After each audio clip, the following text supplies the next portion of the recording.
What's going on, everybody? Welcome to Amateur Hour Sports. We are back doing a watch along for the first time since before the All-Star break. Have not streamed since the San Antonio Spurs game. The last time I streamed for a game, that is, Jakob Poeltl was on the opposition team we played against. The Raptors played against the San Antonio Spurs the day before the trade deadline, and I have not been able to stream a game since then. I've missed 3 games in a row, but ain't no time like the present. I am back. I am here. We are here. We are back, and hoping for some fireworks in the final 23 games of this season for the Raptors. I titled this one, "Is this the start of a new era for the Raptors?" And it certainly feels as though that could be the case. Is this where the team starts to put things together? Is this where the team really takes off?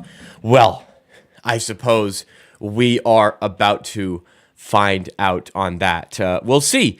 Thank you so much. Before I went live, it was Jay Conda who once again came through with the super chat. I feel like every time I go live, Jay Conda comes through with that super chat. So thank you so much, Jay Conda. Appreciate the support. Thank you so much for supporting, and I'm very, very grateful as always. Always want to remind you guys how grateful I am for things like that. So shout out to Jay Conda in chat. Yes, I did see Fred VanVleet has all of a sudden, a minute ago, he's been listed as questionable for tonight's game due to a personal matter. That would be very unfortunate. That would be very unfortunate. What's the status? I don't know if there's... I was just out for dinner. I don't know if there's a confirmed status on OG Anunoby for this game. He was questionable, and you know what? He's starting 2 seconds ago. Literally, as I said that, we found out that Fred VanVleet is not starting, so we can assume he is not playing, and Anunoby is starting. So Fred VanVleet out for this one. Barnes will start at the point guard. Trent at the 2. OG at the 3. Pascal Siakam at the 4. And, of course, big Yak attack, Jakob Poeltl at the 5. Should be an interesting game. Damn, I was really, really hoping to watch Fred VanVleet work the pick and roll with Jakob Poeltl today. That was the thing I was most excited about for today's game. So, unfortunate. Thank you so much to Nicholas Ayan for subscribing. Welcome to the Amateur Army. I hope I pronounced that correctly, but welcome to the Amateur Army. I appreciate that. I appreciate you doing that and supporting the stream. Yeah, Phoenix. I was so my interest was Jonas Valanciunas, fine player, really bad defending the pick and roll. Fred VanVleet, Jakob Poeltl, a really good pick and roll combo against the Magic, and I wanted to see more today, but unfortunately we will not see that. Wow. 5 gifted members coming through the chat from 905 Yada. Thank you so much to 905 Yada for dropping the 5 gifted memberships and 5 new people coming out here with those gifteds. Congratulations to the people who have received those gifted members. Hey, if you turned up nice and early, you might get rewarded. There's the present, the gift on screen. So thank you once again to 905 Yada for doing that. I really, really appreciate it. Once again, always coming through, supporting me and giving back a little bit to the community. It absolutely does go. It is noticeable, and everybody recognizes it. Thank you again to 905 Yada. Also, shout out 905 Yada. Every time I do like an appearance somewhere, whether it's my NBA betting streams in the morning, whether it's appearing on the Pizza and the Break Room show the other day, 905 Yada always supporting what I do, whether it's an Amateur Hour branded network or somebody else that I'm appearing there. So I am very, very grateful for that, along with other people like Phoenix, who does the same, and others who do the same. So thank you once again. Let's say what's up to the people in chat, along with 905 Yada. We have Colin Box Breaks, Amateur Army Vet here, Doug B, OG Doug. Thank you for joining, Doug. Ted Buchel. Rowan, my moderator, what's going on? Phoenix, as I cited, is here. Brian Mugg, brand new Amateur Army Vet, is here. Ohio is joining. What's up to Ohio? I was going to say the great state. The state of Ohio. Thomas Perry, Abe is here. Who else to chat? Nicholas Ayan, again, brand new sub. Thank you. MSJ, Army Vet, Kyle Manning is here. Larry Ye. What's up, Larry Ye? What's up? What's up? Vancouver stand up. Shout out people who are watching from Vancouver or wherever you may be in the world, whether it's New Zealand or England or Vancouver or simply the greater Toronto area, as I am at the moment. I just got home from a dinner. I was at like this Irish pub, and I had like the most British/Irish thing sandwich I could have ever eaten. It was baked beans and sausage on a sandwich. It was it's brought me back to when I was in England a little bit over a year ago. It was just it tasted like England. I know it was an Irish pub, but that's what it tasted like. It was fantastic. And I got some very nice thick cut chips, so fries. Oh, yeah. That the spot. What's going on, Adam, my moderator? Putting in the work over the break with a couple of clips that came out on the Clips channel. Thank you to everybody who checked those out. And while reminding guys, lots of great content coming on Amateur Sports. Less streams for the last 23 games because I am a lot busier in the next stretch. But before that, thank you so much to Colin. Colin Box Breaks, I imagine, who has tipped $5 with a $5 donation. Thank you so much to Colin for dropping in the $5 in the dono. Appreciate that. Super grateful for that. Colin is a consistent donator towards the stream and towards the community. So thank you for that. And it allows me to do some better content more often. Thank you so much to Colin. Wow. 3. To start us off, we have Colin with the dono. We have Jay Conda with a super. And we have 95 Yada with some gifted. So thank you so much for that. So, like I said, it's going to be more difficult for me to stream coming up. Just preliminary. Let's just take a look at the schedule here and see what we got. So, obviously, today, here I am. I'm going to be here on Saturday. Sunday, I have soccer now, so I can't do Sunday nights anymore. And the next week, I'm good. The 4th, I'm going to be in Toronto. I am dog sitting that weekend, so I cannot stream the 4th. Then we have the 6th, the 8th, and the 10th. All good there. And then the following Tuesday, which is the 14th, I start a basketball league, so I will not be available that day because I will be playing basketball. Then there's the 16th, 18th, which is actually the 18th. I also can't stream. And there's a game on the 19th, which I also can't stream. Damn, that's a rough weekend. 22nd, 24th. So there's a few games here and there. I'll keep you guys posted as much as possible, but unfortunately, there are some days where either I'm away or I have soccer or I have basketball. And yeah, that's just kind of the way it's going to be for the rest of the season. But most of the games I will be doing. So on top of those watch parties, I do videos. If you want to see more like that, make sure you're subscribed to the channel. Subscribe to Amateur Sports. Also, consider checking out Amateur TV, Amateur Clips, and Amateur Bets for additional content. And please make sure you have liked up this stream. Give a thumbs up on this stream. Haven't asked for this in a while, but let's hit 50 likes by the end of the first quarter. We typically do that. Let's do that. Pips is the person I host my morning NBA betting show with on The Board YouTube channel. He is a Houston Rockets fan, and he lives in Croatia. So there's no hometown ties. He's just he's a big fan of James Harden, so that's where his Houston Rockets fandom began. So yeah, not a great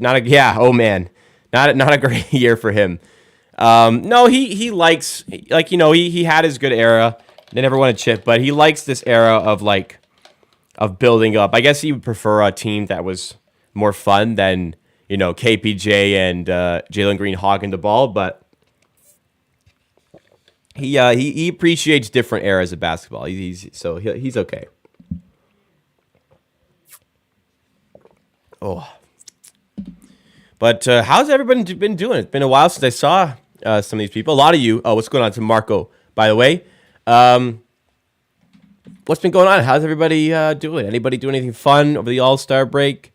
Anybody have anything to bring up? Good to hear, Ohio. Appreciate that. Actually, I got some. Let's do some. I got some shoes yesterday. I'm starting basketball, so I have to buy some new basketball shoes. What time is tip off? Scheduled 7:30, so probably like 7:40. I got some new basketball shoes. Let's open them up for the stream. We got some.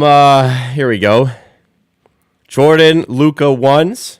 I haven't bought new basketball shoes since the Kyrie 2s came out, like 2016, I want to say. Maybe 2015. I haven't bought new basketball shoes since I don't play enough basketball, but I finally joined the league. So yeah, brand new Jordan Luca 1s.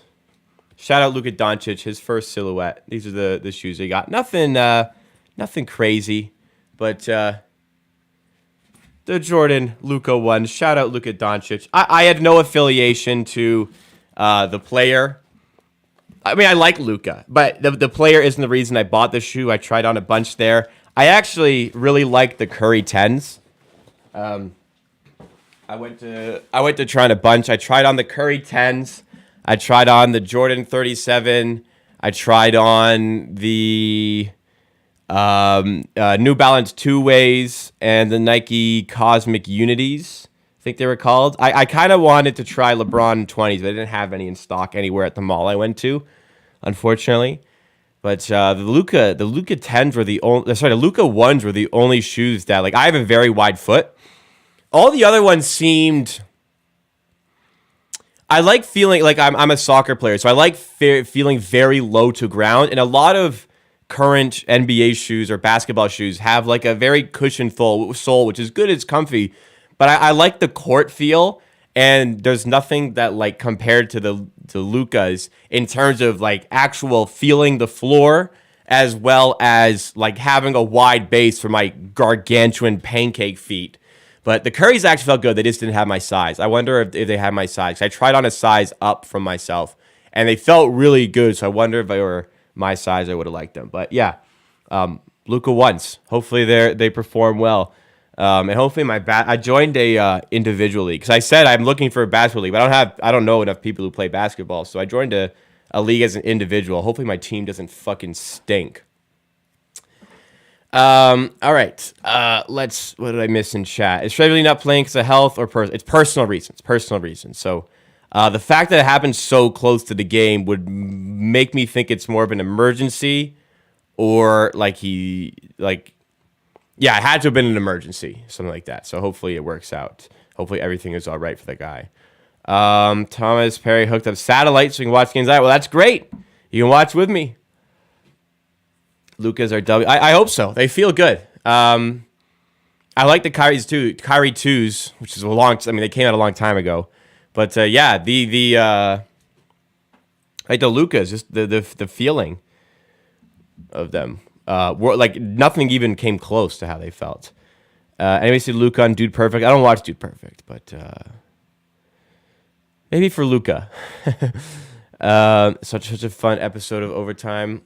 No, I actually didn't see it. Maybe I'll check it out. I was watching one of the videos on the channel. One point stuck out to me, which I disagree with. I'm surprised it came from you, but Kyle Lowry not be a real co-star at Siakam in 2020.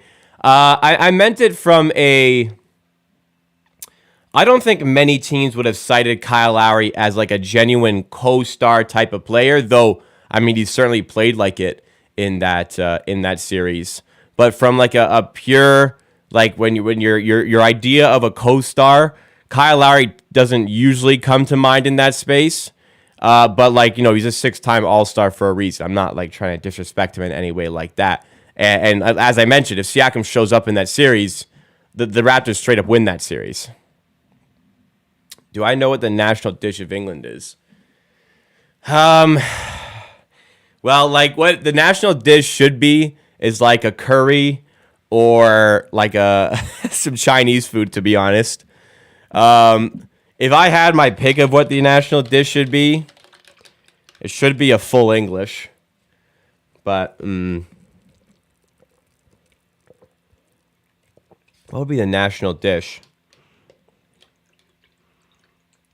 Fish and chips, probably not that. Maybe like a shepherd's pie or a cottage pie. Or a roast, a Sunday roast.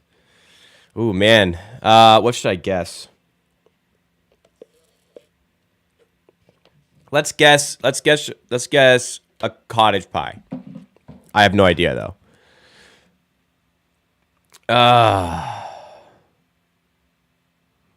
I understand with the Kyle Lowry thing. It just doesn't really come to my thought like that. Not trying to be disrespectful, but like I understand the talent he had, but as a legitimate number 2 scoring player, he doesn't come to mind as a player like that in terms of talent. Like, yeah, he was all NBA talent. He made one team. He should have made multiple. 6-time All-Star. Like, he was clearly an exceptional player. I guess it's kind of like, in the sense, like, Drew Holiday's an all-star. Would I call him like a co-star type of player? Not really, but I don't know if prime Drew Holiday was as good as Kyle Lowry. In fact, prime Drew Holiday's not as good in terms of impact as Kyle Lowry, in my opinion. But I guess I kind of see it like that, where, yeah, all-star, but is he really that co-star type of player? That's where I'm like, I feel like you'd want a better... You'd want Lowry to be like the third guy there, like, you know, your Chris Paul type, where, yeah, you know, he can be your second best player, but that's where you want him to be your third best player. Where like the current Suns, where Chris Paul is the third best player. I am definitely overvaluing raw scoring numbers in this sense. That's like full transparency. I'm overvaluing raw scoring for this co-star. It's exactly what I'm doing. What's going on to people on Twitch? Abe247, Alum Darkisat, and J Money. J Money, what's going on? It's yeah. So Adam said it's chicken tiki masala, something like that. That is a national. Is that like actually the national? I don't even know if I said that correct. I've never had the dish. England national dish.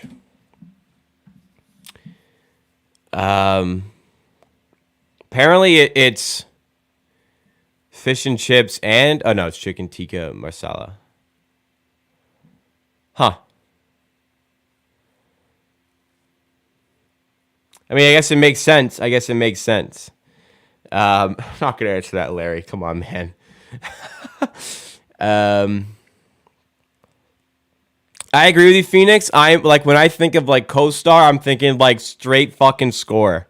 That's what I'm trying to see. I guess I didn't convey that well enough in the videos, but that's exactly my thought process that goes into it. The noon game Saturday, I actually, like I said, I like early games because like I can stream early, get it done, and then I can go out at night and enjoy the nightlife. Like I love the early games. That's like, I love that it's Saturday at 12 because now I can go out Saturday night still. Laura, you either gotta, number 1, fix your headphones. Number 2, unmute your stream. Number 3, I don't know. I'm not gonna say what I was gonna say. Sound's coming through fine. Everybody else can hear me fine. And, yeah, how can you, like, if you're the only one saying it, how do you not realize it's a you problem? He's a reliable 2 game for putting up points in a half court. Lowry. Like, look, I love Lowry. Obviously, he's so important. But yeah, I'm saying from a, like, if Siakam isn't your guy just getting the buckets, somebody else has got to do it. Lowry, as good as he was, you know, maybe even in that series he wasn't that type of co-star that I would cite as the viable co-star for a player. Like the bailout in the half-court offense, the guy who gets his shot out of nothing type of player. Like that's what I'm trying to say. I guess I did not convey that correctly, but that's exactly what I think of for a co-star. Just getting there, it's tough. I mean, stream's been going. We're 22 minutes in, and wow. We got Adam on Twitch coming through with a 21-month resubscription. Thank you so much to Adam for coming through 21 months on the Twitch. Appreciate that. Oh, the Spurs logo. Oopsie. So thank you to Adam. He's been a day one supporter, and he's moderator here. He's editor of the Clips channel. So thank you so much, Adam, for the all the support over the almost 2 years now, even more in the history of Amateur. I very much appreciate it. And 21 months, that's a very long time. Maybe I am underrating it, but yes, hopefully, like you said, you understand it. Time's flying. Yeah. This week I had some fun. I appeared on a YouTube/Twitch stream called Pizza in the Break Room. Had a really fun discussion there. I actually enjoyed that one quite a lot, and I know a few of you turned up. Phoenix was there, 95 Yada was there, Gregory was there. So thank you guys for doing that. I know there may have been others as well. Sorry if I didn't say your name there, but yeah, that was fun.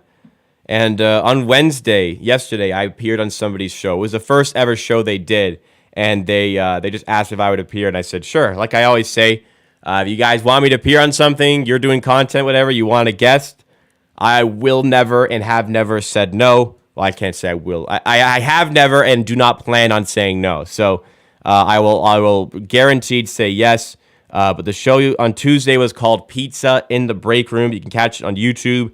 It seems like their primary audience was on Twitch, but now if I gotta said he enjoyed. I actually had a lot of fun there. I didn't know what to expect, but I had a lot of fun there. I don't know if I'll ever appear again. I guess up to them. But yeah, I guess down the road I would. Not like soon, but down the road, I could see myself doing it again.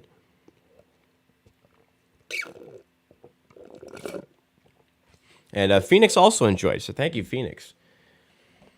Yeah, that was funny. He was smoking a joint. I don't know if it was spliff, but he was smoking like a joint on stream. It was a vibe. We just talked ball.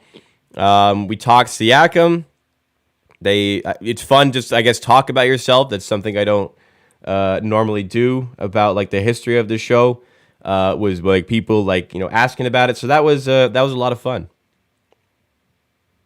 I see you take a lot of advice. I'm sure they'd be glad. Oh, well, appreciate that. Yeah, the one I did one yesterday, which wasn't live. It should be posted another time, but it's a brand new channel, and he asked you to appear. So, I know how tough it is to start out from nothing. So I appeared, gave some advice over there as well.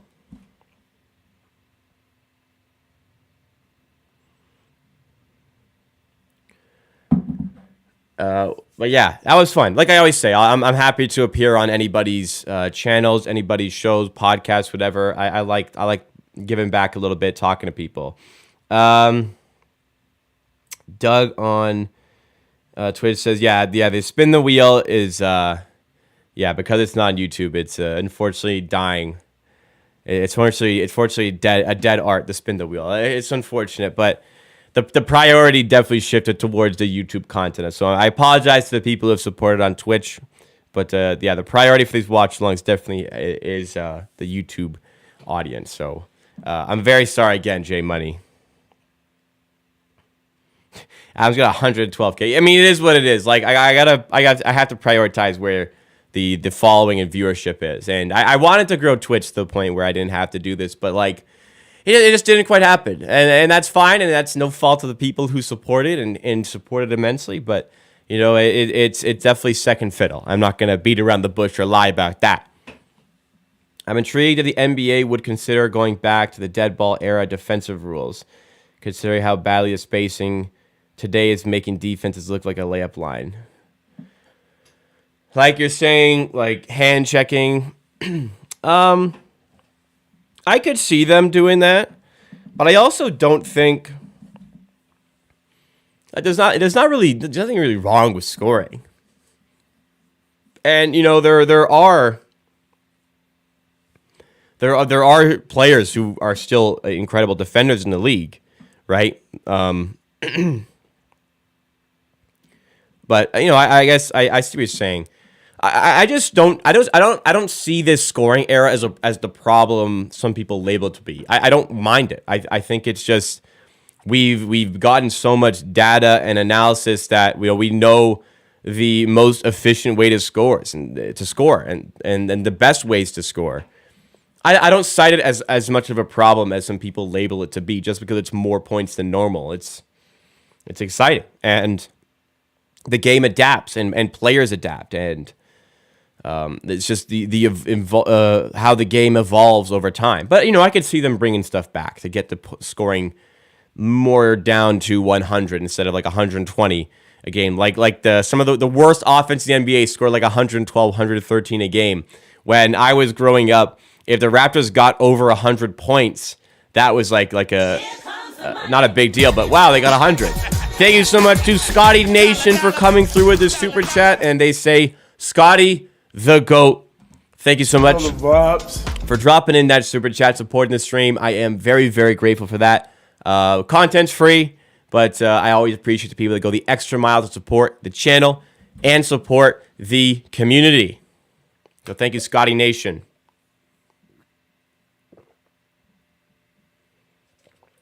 I wouldn't mind removing the defensive 3-second violation. I think that'd be interesting. It would add in a little bit more, I think, mid-range scoring. Not that I think that's a problem. It would definitely change the dynamics of the game. I wouldn't mind that. I wouldn't mind taking out the defensive 3 in the key violation. That'd be an interesting rule to have. Because, I mean, it works in college, works in some FIBA events, so I like it. Can't remove the 3-point line. I like just the spacing, the product would be shit. Like, it'd generally be shit. NBA is soft now. I want more body. Back in my day, we used to fucking kill. No, I'm just kidding. I want more bodies in the floor, the paint, more physicality. To a certain extent, yes, but I also don't mind like the protection of the players. But I guess I can understand why people perceive it to be a little bit soft. But the game is a lot more skilled now as well. So I don't mind the fact that the game is a lot more skilled in this sense. Thoughts on Dave? There's a lot of people named Dave. You mean the rapper Dave? I'm not too familiar with his music. From what I've heard, it's fine. It's not something I have on my phone, but it's like not something I don't like listening to if it's on like at a party or whatever, or somebody on the aux. What's going on here? No Lil Dicky. No, I do not listen to Lil Dicky. They have 3 in the key. Playoffs never called, and why is it? Wait, think about it. 3 in the key in the playoffs is never called. Well, that's not true. Which is why it's as physical as it is now. They didn't call it. Well, it's definitely a rule in the playoffs as well. In fact, bigs get less minutes in the playoffs. The game becomes more small ball in the playoffs a lot of the time. It's all about switchability. You would send me go for me and call the 3 outside shooter. Well, yeah, but then those shots are worth 2 instead of 3. Now the 3-point arc is a fundamental part of the NBA and what it is today. Gregory, what's going on? I mentioned you. Thank you for coming out to the Pizza in the Break Room stream for the other day. Appreciate that. Appreciate the people that just constantly support me. That's all. I mean, it's a dream come true, quite honestly. So thank you guys for doing that. Anybody watch the All-Star game? I didn't watch. Was it as like every year the All-Star game sucks? Was it genuinely as bad as people are saying it was? Because every year it sucks. Why do we expect it to be any different than every other year where it sucked? So first comment is I didn't. Second comment is I did. It was okay. Oh, like you watched. Sorry, I thought you meant like it wasn't as bad. Okay, it was okay. I just know people aren't going to play defense, right? Fun fact: Steven told him teams earlier against the Raptors in the last 16 are 6-0. Well. I guess he's due a loss here. Raptors are favored by 5.5 to 6 points here. I think it's most widely around at 6 here. Raptors are favored by, well, actually, with Fred VanVleet out, that should change it to about 5. But Raptors are favored here. Raptors are expected to win this game and go get the job done here. So we'll see how all of that ends up panning out for our boys in red. So standings are up on the screen here. Raptors are 4.5 games out of the 6th seed, which of course allows them to avoid the play-in tournament. However, there are 3 teams in between them and the 6th seed, so they'd need a lot of teams to struggle for the rest of the way and us to go on a really big run. And we keep waiting for that run to happen. And you know what? The Raptors have won 5 of their last 6, but we keep waiting for the run. And like I just I'm starting to get this. Like the run may never even actually come for the Raptors, but we'll see. Like I said, we've won 5 of our last 6. A good opportunity to grab a win here at home. I think we have the Pistons coming up as well, so opportunity for the Raptors to I guess this is the run we've been waiting for and get back into the swing of things here. What's going on to Luke? Luke and his son watching. Thank you, Luke. Coming through, the brand new father, Luke. Everybody, congratulate Luke on becoming a father. Yeah, Fred is out. Personal issues. I hope everything is going okay there. What lineup would I go with today? The one that they went with is the lineup I'd go with. Scotty Barnes at the point, and Trent, Anunoby, Siakam, Pirtle. I was actually so looking forward to watching Pirtle playing the pick and roll with Fred. I'm disappointed. Favorite Raptor of all time, Kyle Lowry. Congrats, Luke. Life is over. Congrats, Luke, buddy. Fred's importing me as Clutch Sports. Well, definitely not that, but yeah. Thank you so much to Liam. Shout out Liam for subscribing. Thank you so much, man. Welcome to the Amateur Hour Army. Appreciate you supporting here and supporting the channel, supporting Amateur. I appreciate that. At Laser Tag. Well, thank you to all. Shout out to the BetStamp crew for tuning in, catching the stream today. We're mere minutes away from the start of the Raptors here, taking on the New Orleans Pelicans. Last time we played the Pelicans, it was like an utter disaster. They just demolished us in the paint. I remember Zion would just jog to the rim, and the Raptors, when he scored, would just look around at each other. They had absolutely no idea how to stop this guy. So thank fucking God we actually have a rim protector here who can just stand there and help us get some stops. It's changing the team completely already. That Orlando game, we would have gotten smoked if we didn't have Pirtle, for real. Appreciate that, Liam. Welcome to the Army, buddy. Wonder if this offseason Raps will turn Scotty into point guard director. I very much believe it is not within the best interest of his game to make him a point guard. Like, I think playing him as a forward is the right way forward, no pun intended, for Barnes. I just don't see him as the point guard mold in the NBA. The high volume handler, the high playmaking guy. Like, I generally see his future in the forward position. Shout out to Spencer. More of the BetStamp crew subscribing. Appreciate that. Welcome, Spencer, to the Amateur Hour Army. Thank you guys so much for supporting what I do. Going beyond the walls of the Hammer content out here on Amateur Hour. That's true as well. I mean, Fred, the pull-up shooting is necessary for a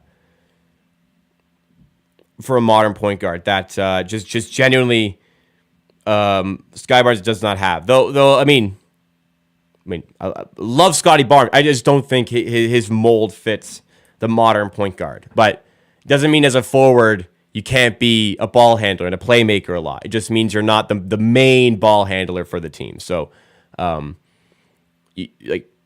point forward playmaker, MSJ. I completely agree with you. That's something that I would prefer. Yes, I know Fred is out tonight. Yes. Today, yes, because Fred VanVleet is out. Yes, Scotty Barnes is the point guard. But in terms of future development and future positioning, I do not see Scotty Barnes as the point guard.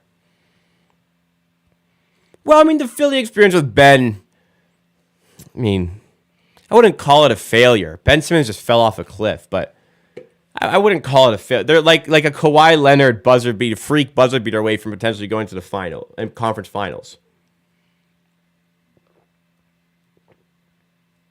But the NBA is very different today, even than it was 3 years ago.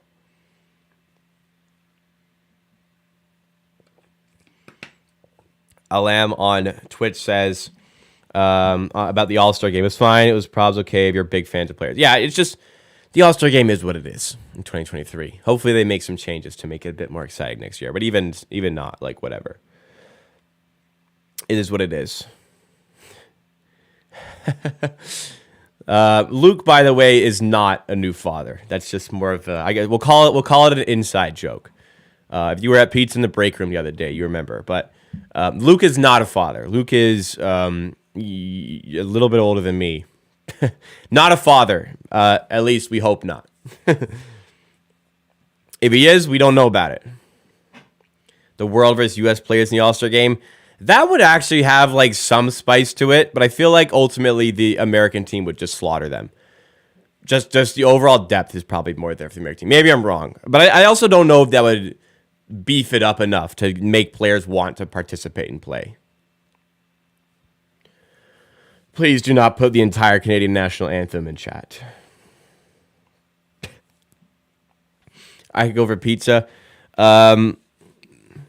I could always go for pizza. I have very British dinner, as I said. Sausage and baked beans on a sandwich with a side of chips, thick cut chips, so fries. And it was good. It was good. It was exactly what I wanted it to be. I was like the critic in Ratatouille. When I took that bite, I wasn't transported back to my childhood. I was transported back to England, being absolutely slaughtered with alcohol, eating just the most greasy, baked, fried, brown meal, and that was my flashback, my Ratatouille moment, or the morning after when I couldn't even get down my full English breakfast. Anyways, do you think Bronny's gonna go top 10? No, Bronny's not gonna go top 10.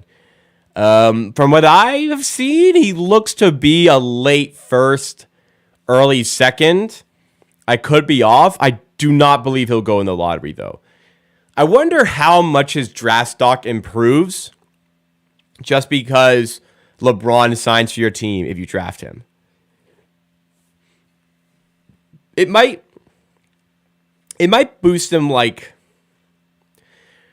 I could see a team in the late first round who are like, if you're a late first round pick, then you're a good team. Taking Bronny, then they get LeBron, and they can kind of make a run for a championship that season. That'd be a very interesting situation for a late first round pick team.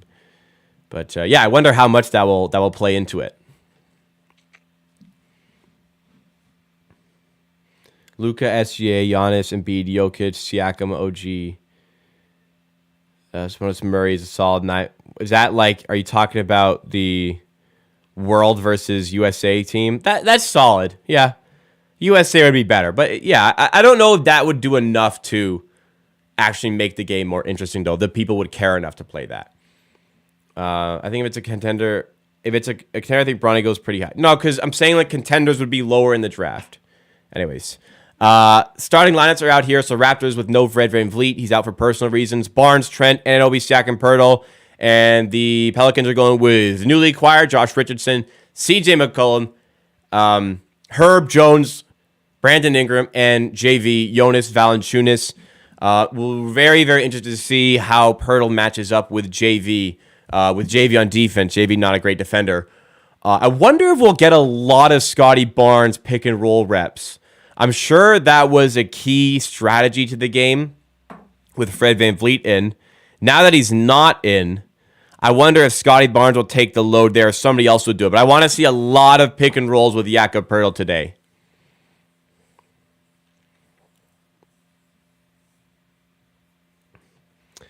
I was very, very much hoping for a bigger Herb Jones jump this season offensively. Yes, I'm a little bit disappointed. But game has begun here, out here at Scotiabank Arena. We're back from the All-Star break. Let's get a Raptors win. Like up the stream if you've been enjoying and you're excited for the return of the Raptors, and subscribe for more Raptors content just like this. Thank you for all the donos, super chats, and everything that have come in. Start of the game, Jakob Poeltl might get credit for that steal, but Raptors force a turnover early. Siakam is up top. Poeltl coming up for the pick and roll here.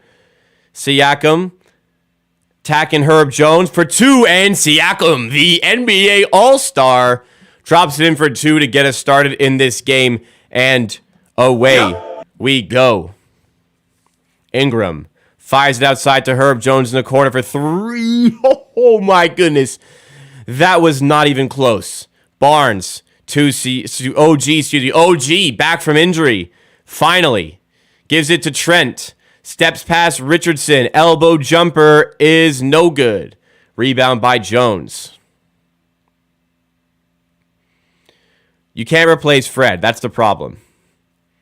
And the people are saying can replace him are not viable replacements. I agree with you, Grogan. 2-0 Raptors. OG, other way. Open for three. Is OG back? No, not yet. JV with the rebound.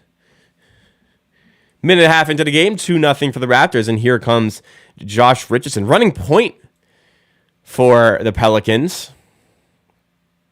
JV to Ingram.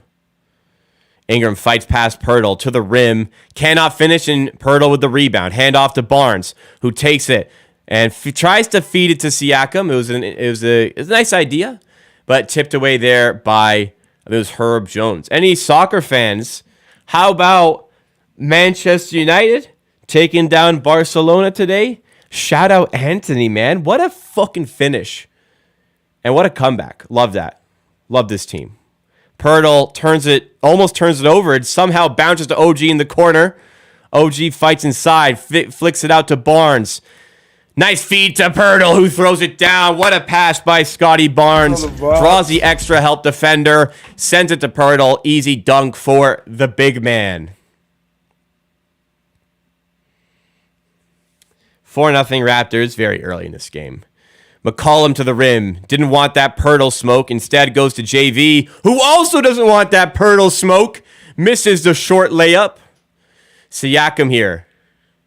Working on Jones. Spins off with the right. Can't get this one to go as JV comes with the help. Brandon Ingram the other way for the Pelicans. Gets it to JV. Nice defense by Pirtle. Tough shot by JV. No good. Jakob Pirtle showing all his worth on defense so far. Pelicans yet to score, but can the Raptors make them pay? OG for three.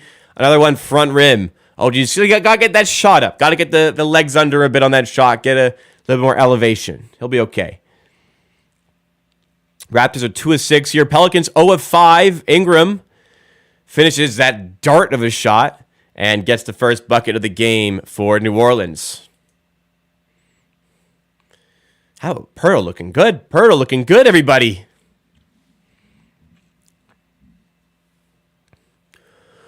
Pirtle to Barnes. And he turns it over. Just straight up throws up a lollipop. Herb Jones the other way, and it's a tie game at 4-4. All right. Big test for Scotty Barnes here. As the primary ball handler throughout the game with Fred VanVleet out. OG hounded there. Ends up getting the ball away. Pirtle outside to Barnes.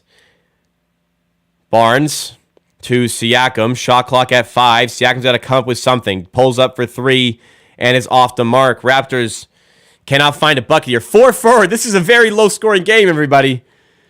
McCollum to Ingram for 3. No good. JV fights past the rebound, but he does so illegally. He fouls Jakob Pirtle, who is so far dominating that matchup. And it is Raptor basketball. Got to get some points on the board, though. Former Raptor, of course, Jonas Valanciunas. Pirtle's looking exactly what we needed.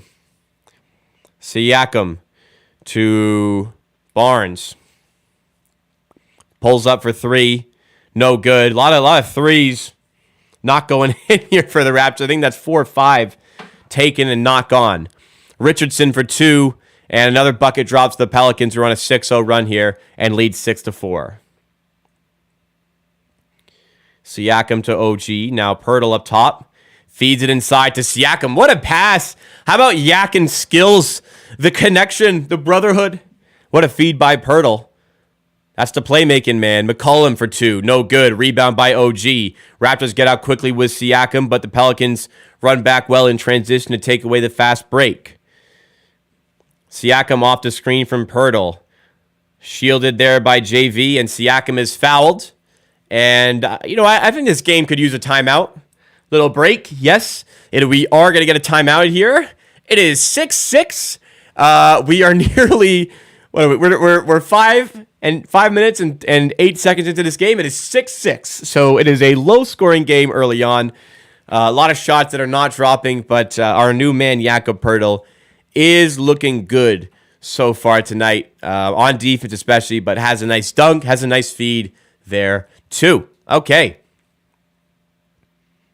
Not the most formidable start from a modern basketball perspective, but OG, he looks a little out of rhythm. Not out of rhythm, but like his shooting is out of rhythm. Not decision-making wise, but the shot, he's it's a little bit short on all of them. It seems like the release is just maybe a little bit too early, not getting enough legs into it. So it'll come. He's back. He's been out for a while. Player movement, I agree with you to a degree there, Carl. Like, player movement is kind of a problem a lot of the time, but the spacing is a bit off with Scotty Barnes at point guard. This is why, like, Scotty is capable of running point. This is why you shouldn't be the consistent point guard, I guess, because first of all, the pull-up shooting of Fred provides extra spacing to his teammates, which is a big deal.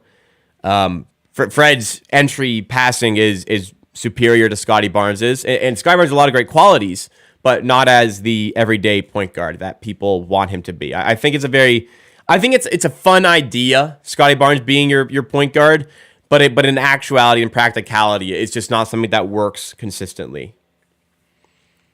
But we're only 5 minutes into the game, but this is like as expected, I would say, for Scotty Barnes. I imagine it'll be a lot of Flynn minutes today. So big chance for him to show his stuff. And, people have asked for more Flynn pick and roll reps. And there's no better person to do that with than Jakob Poeltl today. So opportunity for Flynn to show up. I mean, no, OG, get him in the rhythm of starting. I would say keep starting him. We're only 5 minutes in. Like, you'd still have a good game. It's just a couple of shots that haven't gone. We do if the Orlando Magic, like if Fred is committed to leaving and going to Orlando, then a sign and trade with Suggs would be ideal. Imagine a reality where the Raptors get Suggs and Barnes out of that draft. That's crazy. It would be up 15 if Fred was instead. Well, I don't know about 15, but we would certainly look a little bit more fluid offensively, I'd say. But let's see how he recovers. So, same lineup. No, OG is out. Chris Boucher is in for Toronto. Out of the timeout, Gary Trent kicks out to Siakam. Corner three. Loves that corner. Can't quite hit the shot this time, though. OG's getting the looks. Just got to start hitting him. Ingram inside, and he's blocked by Poeltl, but a foul has been called. So Brandon Ingram's going to be heading to the line here. If you guys are enjoying the content so far, make sure to smash that thumbs up button. Help us get to 50 likes for the end of the first quarter. About 6 minutes to go on that. 34 likes so far. 84 people watching. I feel like 84 people watching. We can certainly get to 50 likes.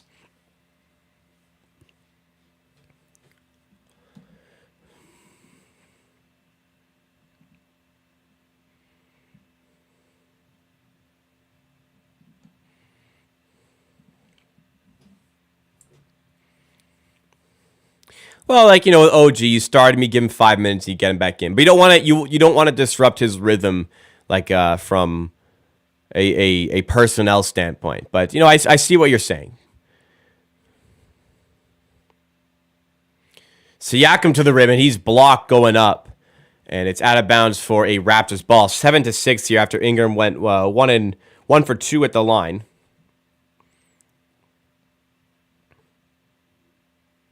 Damn, Zion's all-star jacket. I actually saw that jacket at the mall yesterday. It's pretty fire in person. Gary Trent for 2 in mid-range and gets it to go. Raptors up 8-7. 6 minutes into the game, it's 8-7. Modern basketball at its finest. Ingram has it turned over. That might be a Jakob Poeltl steal. Here come the Raptors the other way with Barnes. Nice pass to Boucher, but he's blocked. Poeltl with the rebound and the finish. Wow. I mean, Barnes, we know he's got the passing skills, despite, that we don't, maybe not quite the volume, but a pass like that, absolutely surgical to Boucher, and it does end up with a Raptors bucket. Another steal by Toronto. I'm not sure who'll get credit for that, but Raptors force yet another turnover. Here's Trent. Pass to screen from Poeltl. Finding Yak inside, but it is out of bounds off of the big man's legs after it's tipped by Ingram there. 4 points for Pirtle so far. What a pass by Barnes, man. Shame Boucher got blocked, but thankfully Pirtle is there to clean up. Why can't a guy coming out of the sale list go to the G League and get back up to speed? They can. It's just, if you're ready to play basketball, like the NBA team needs you. The NBA team needs you to play.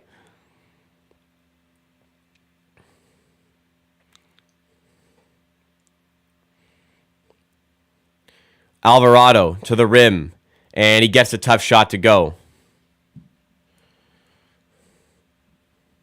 Here comes the Raptors away with Barnes.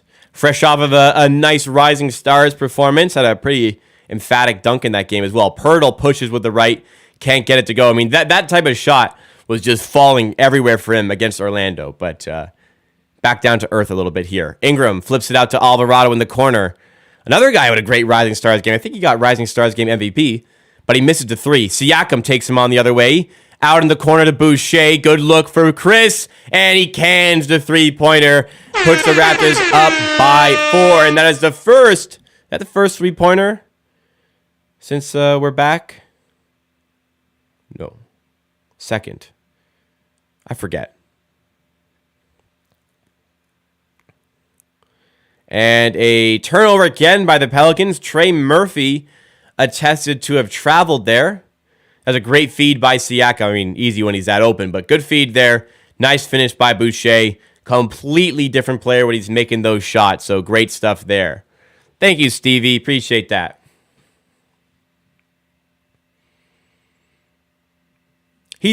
Barnes is a forward playmaker, but when needed, he can play as the point guard. It's not ideal for your team to have him as your point guard, but he's certainly fine at it. It's preferable to have Fred, but since he's not here, Scotty's been fine.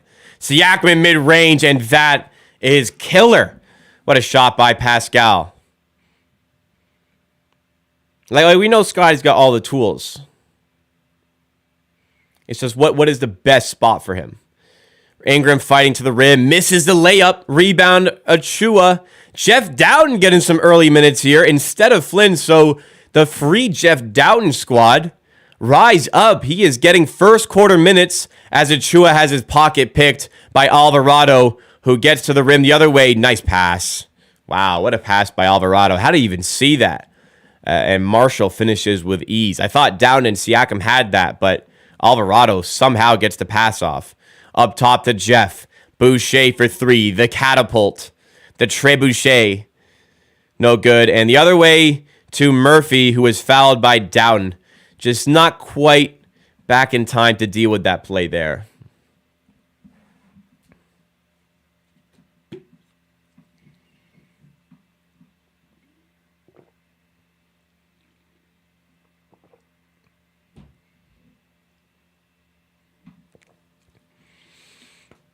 Just got to get back a little bit quicker there. My mouth is so dry. Sorry, I keep drinking water. My mouth is so dry.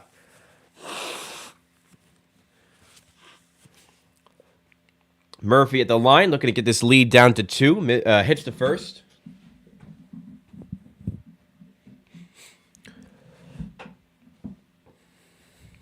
Thank you, everybody who's tuning in so far. Again, make sure to hit that like button. We're 4 likes away from our goal of 50 by the end of the first quarter. Jordan Binner, what's going on? Thanks for returning after, I wouldn't say I laid into you, but I definitely disagreed the other day.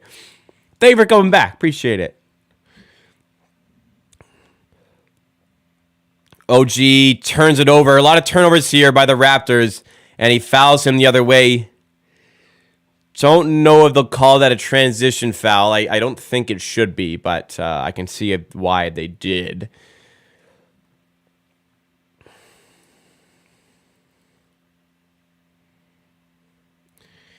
Yeah, I mean, just, Raptors go, a lack of three-point shooting so far, which would really blow the game open if they had it. But, yeah, we're grinding it out. I'm liking the decision-making so far. Well, we're missing Fred. We're missing one of the key shooters. But from the personnel here, good solid stuff. We got to limit the turnovers. OG open for 3. Another one front rim. That's 3 in a row from OG. that have been front rim. So still just finding his feet a little bit since his return. Ingram for 3, and he gets it to go. Pelicans lead for the second time in this game. Yeah, OG looking a bit flat. Well, he'll get going. Keep giving him reps. OG again flips it to Doughton in the corner. Come on, Jeff Doughton Jr. drops in the corner 3, and the Raptors lead by 2. How about Jeff Doughton coming through, getting the minutes ahead of Malachi Flynn, and getting us that 3 ball from the corner that we've been looking for the shooting here. Raptors up 18-16. Joseph asks if he should watch the game. Hell yeah, watch the game. Throw me up, mute your Raptors stream, and sync me up with your Raptors game, and watch along with me. I think 905 Yada's Twitter bio is free Jeff Doughton, so he's enjoying some Jeff Doughton minutes here. OG, corner 3, there we go. OG, like I said, give him his reps, he'll find his feet. 1 of 4 from 3, but gets it from the corner there, and look how excited OG looks to be back on the court for the Raptors. Classic OG. I was expecting large Flynn minutes, but it could be large Doughton minutes. Larry Nance misses the easy alley-oop. Raptors up by 5, attacking with Achua. Corner. OG sidestep 3, and he's way off. Airballs it. Okay. Lead pass to Marshall. Flips it to Alvarado. Bit of a messy possession here. Ingram steps into a 3. No good. Rebound OG. 2-for-1 opportunity that we should use, but we are. Siakam pull up 3. Doesn't go. Rebound Ingram. Outside in the corner for Murphy for 3. And yeah, this season, that's what Trey Murphy does. 2-point game. Raptors, technically a 2-for-1, but it's gone. I don't like how the Raptors do 2-for-1s. Usually their 2-for-1s turn into 2, like 0. Like this turn into 0. Like I don't know how, the pun I'm looking for, but Achua puts it in. Our 2-for-1s often turn into 2 bad shots, but not there. Nice take by Achua. 4-point game. One more stop needed. Larry Nance for 3. Off the mark, and the Raptors lead 23-19 after 1. And we have hit our goal of 50 likes at the end of the first. So thank you so much to everybody for supporting so far. Second quarter coming up. I got to go to the bathroom. I got to go bad. I'll be right back, everybody.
Yeah, straight up. My stomach said, we got a problem. I'm back.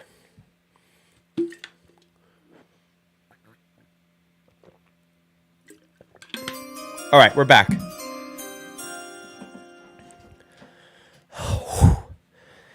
What'd I miss? All right, still, I didn't miss anything. Oh, steal by OG. Fighting to the rim.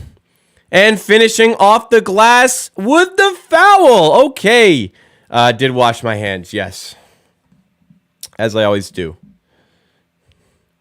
Tank is empty, confirmed. It better be empty, Christ. What a play by OG. Get himself to the steal, get himself to the rim, leading the league in steals. I think, still. And boosting up that trade value for the end of the season, boy.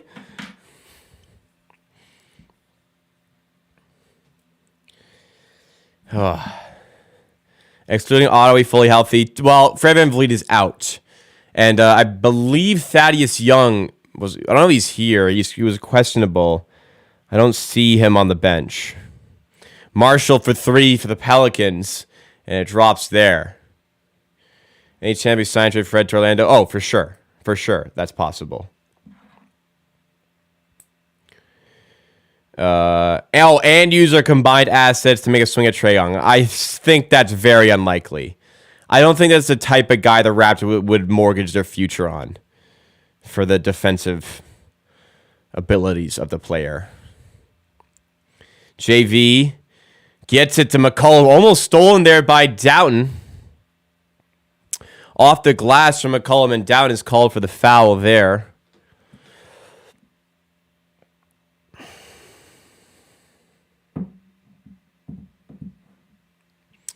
Wifey went in labor. Okay.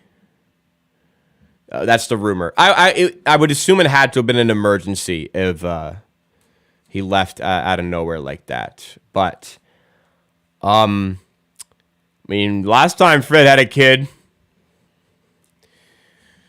I think we know about Fred when he has a kid. So we could have a pretty exciting week of... Listen, Fred, if Fred has a kid tonight, best believe I'm absolutely hammering the over on his points. Whatever the line is, I'm betting the over on his points next game. You know, during the playoffs last year, Derek White had a kid. And the game after that he returned in, I absolutely hammered his over on points. And he went way under. And then every game from then on, he was outstanding. It was like, wow, another player who goes off after they have a kid. But I remember the first game back where he didn't go off. Anyways, hopefully Fred doesn't do that. If he does have a kid, we'll see what happens. Anyways, McCollum going forward, and he is rejected at the rim. Raptors the other way, and OG! Oh my! OG! Throws it down at the rim. Absolutely goes flying. What a sequence. The block on one end and the OG tenacious throw down the other end. McCollum responds with a 3. Man, fuck you, CJ. Bitch ass. Just ruined the whole vibe, man.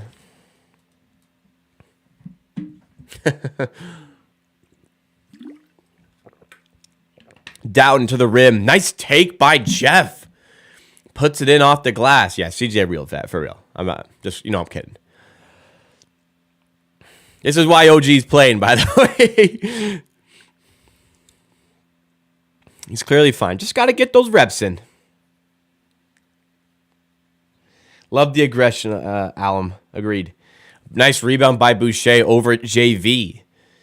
Scotty Barnes moving the other way. Gives it to Achua. Now Boucher. Again to Barnes.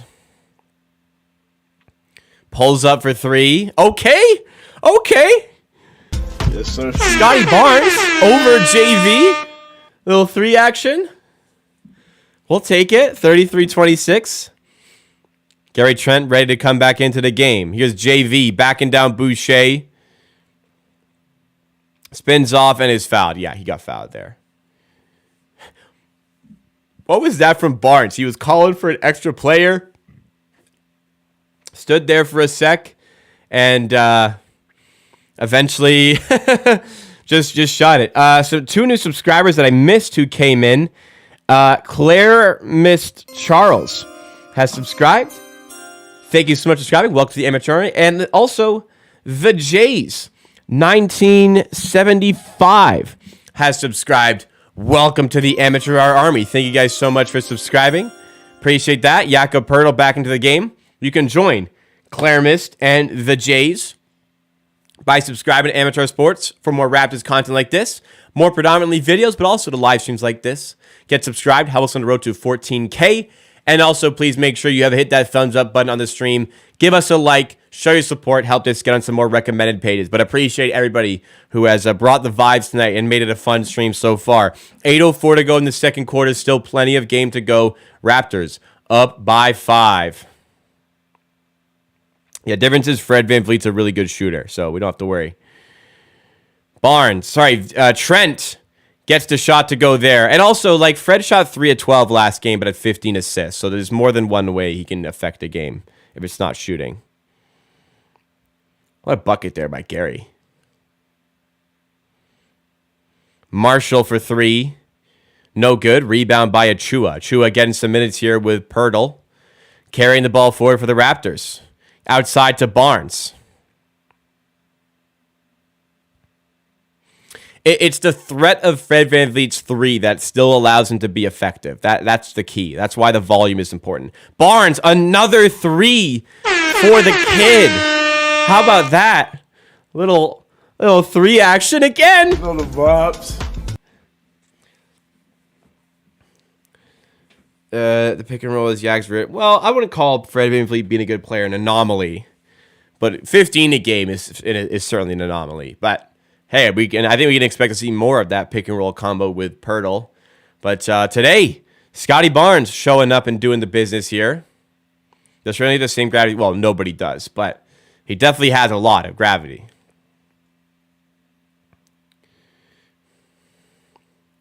But Scotty Barnes, 2 threes in this quarter. Let's check in on the box score for the first time tonight. Raptors lead by 10. And going down to the Raptors, Pascal Siakam on 6, 3 for 8. OG Anunoby on 8, 3 for 8. Scotty Barnes on 6, 2 for 4 with those 2 threes in this quarter. We got Jakob Pertl on 4, Gary Trent on 4. All pretty efficient here. Off the bench, Doughton's got himself 5 points. Achua's got himself 2, Boucher 3. So all around scoring night. It brings tears of joy to my eye. Let's check in on the team stats. I imagine it's been somewhat efficient for the Raptors, who it was a bit of a slow start to the game. Raptors are 16 of 33 for 48.5%, so that's pretty good. Pelicans are 9 for 26, 35%, and it's showing in the scoreboard. Raptors up by 10 in this game. Doing well on the glass, limiting their offensive rebounds. Pertl doing a great job on JV. Turnovers where I have a problem. 5 turnovers for the Raptors. They have 6, so it's more, but got to do a better job of maintaining the ball. However, I love our 18 points in the paint, attacking the rim, being effective in those areas. Love the aggression. The 3 ball, it is falling out. It wasn't earlier, but attacking the rim, getting those high percentage looks, and finishing well in those areas, whether it is Pertl or even Doughton or whoever in those spots. Can Sky become better than Kawhi? I don't think so, but Kawhi is like an all-time talent of a player. But hey, who knows? Maybe he. You know what? Maybe he can. It'd be hard, but who knows? Maybe he can.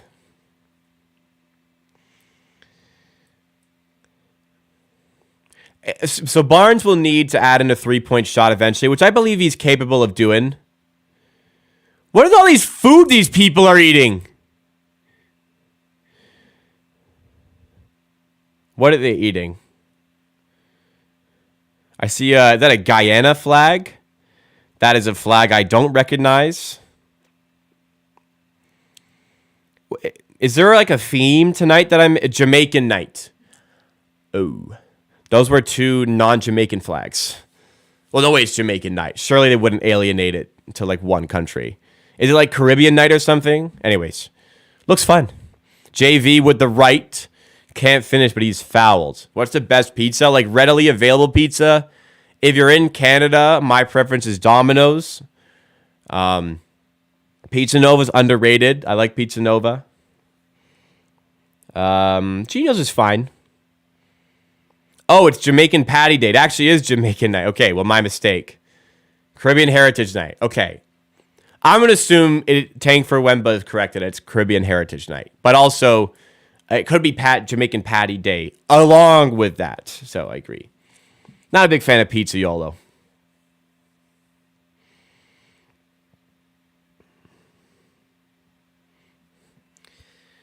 $38-29 for the Raptors with JV at the line. Papa John's actually isn't bad. In fact, I rarely have it, but when I've had it, it's good.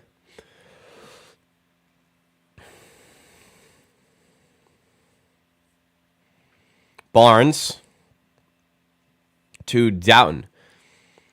Look, I'm not going to rule out like Barnes can be as good as Kawhi. Do I see it as likely? No, I do not.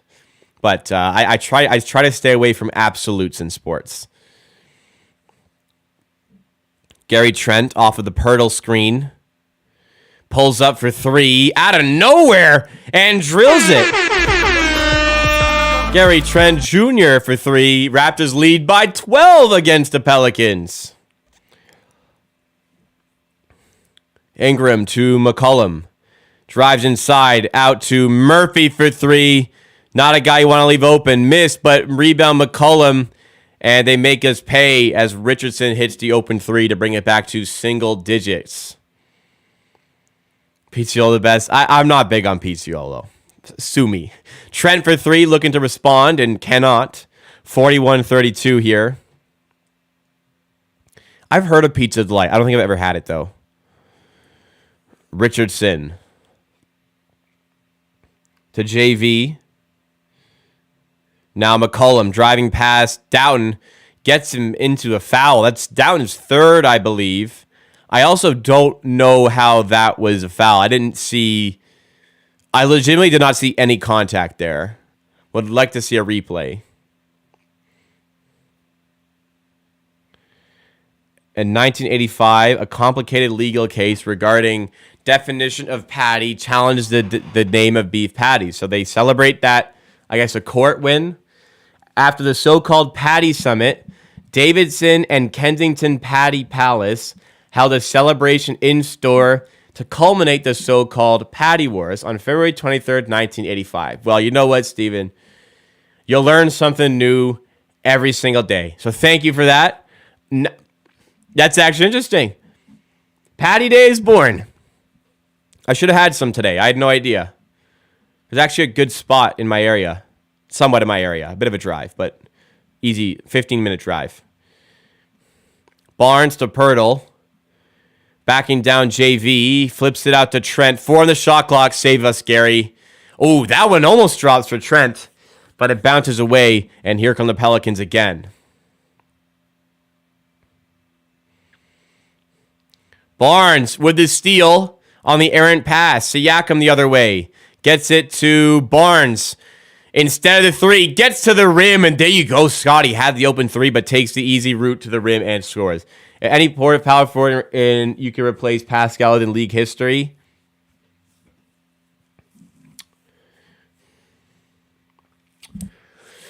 I am leaning on KG, but it could be Tim Duncan as well. I'm leaning towards KG, though. I love Kevin Garnett, man. He's such a hooper. Pirtle flips it up with the right. Nice feed and nice finish from the Yak to score. I don't know why, but I didn't watch these guys enough. I feel like KG, in terms of scoring on his own, had was better than Duncan in that area. Whereas Duncan had the better team. Maybe was the better player overall, but I love KG's shot creation. Barnes for three again. This one is no good. Rebound by Ingram, and a foul has been called. That might be another one on Doughton. And if it is, that might be his fourth. Oh, Siakam who picked up the foul there. My mistake. Let's see a replay here. How is that a foul? How is that literally Siakam just jumped. How is that a foul? And they're shooting. How is that a foul? There's no need to challenge, but he'd win if he challenged. He would win if he challenged that. Raptors have taken one free throw tonight. The Pelicans are about to take their 14th free throw. Oh, KG is elite. Absolutely. That's why I lean there. Dennis Rodman would be fun to have. Rodman is kind of like... Rodman needs some elite teammates. And he's an enabler of those guys. But, Rodman can't really score. Yo, throw up those blind ref emotes if you're a member. If you're an amateur Army vet. Throw up your blind ref emotes in chat. Pirtle at the rim tips it in. Jakob Pirtle productive with 8 points in this game.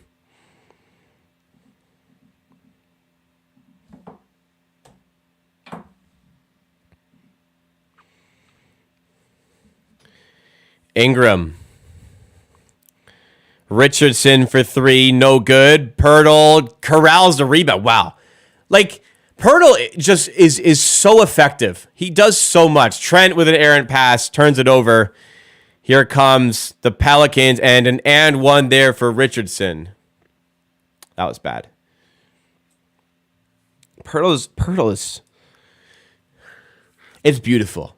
Just a rim protector and an interior scorer. We have just lacked that so much this season.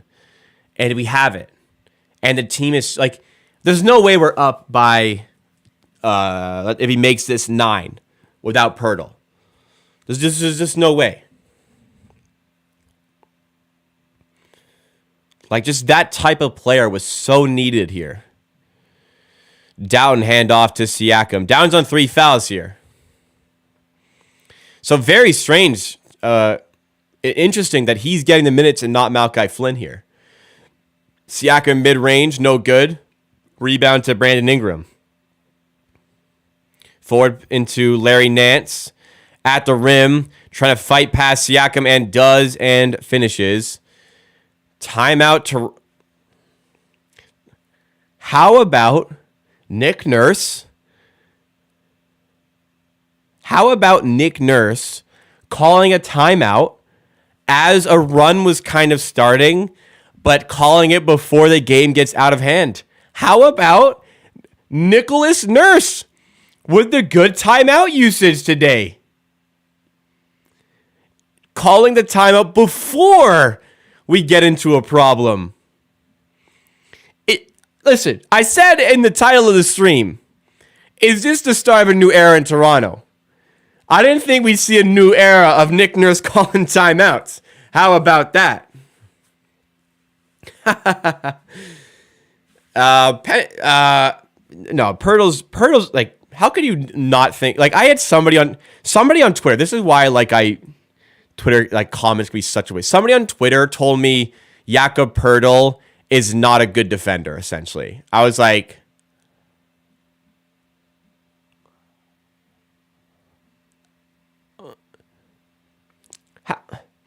how can you actually say that? I actually tried to convince me Pirtle was not a good defender. That's one of those where I respect, people having varying opinions to myself, but that is one where it's genuinely you gotta not watch basketball to say that. Yeah, Pirtle is all defense caliber. That's exactly what I said.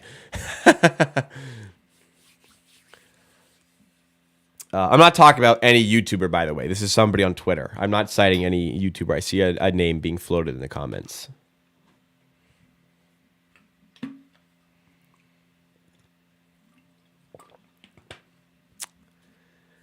But, hey, Nurse using a good time out there. Pirtle playing good basketball. Raptors looking solid in the half court. Looking very good on defense here. This is good stuff.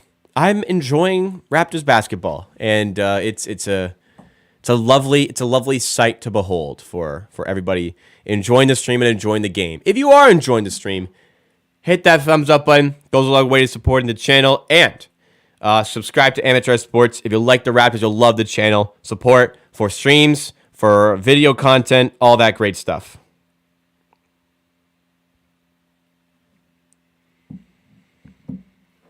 What's San Antonio planning for Kem? They might give him minutes, but they're tanking. I don't think they'll mind. They got it. They basically, the Raptors probably paid. One of the seconds we gave was probably to take the Kem Birch contract. Nice feed out there to Trent. We're back from the timeout. Trent going up. He's fouled. Raptors will take their second and third free throw of the game. We have played almost 22 minutes here. The Raptors have taken one free throw so far. YouTube release a second. No, one is enough. I appreciate the people who have taken the time out of the day to join me and like the stream to support me a little bit extra. It does make a difference. Trust me, it does. Jakob Hurl's a 9th pick in the 2024 pick of protected 1-6. What is it? Like, they lost the ability to draft somebody, but I mean, I think we're a little bit sour as to it being top 6. If it was top 10, I don't know why that makes such a difference to me. The reality is we probably shouldn't be bottom 10 or bottom 6, but yeah.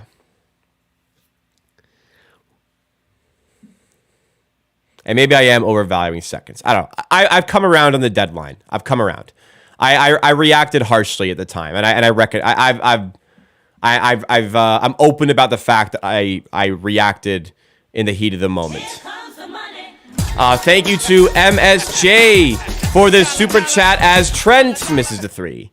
MSJ with the super chat here, and they say we'd be losing this game. We didn't trade for Yak. I kind of agree with that. He's making a big difference. We're seeing it tonight, but very grateful for that super chat. Thank you so much for supporting.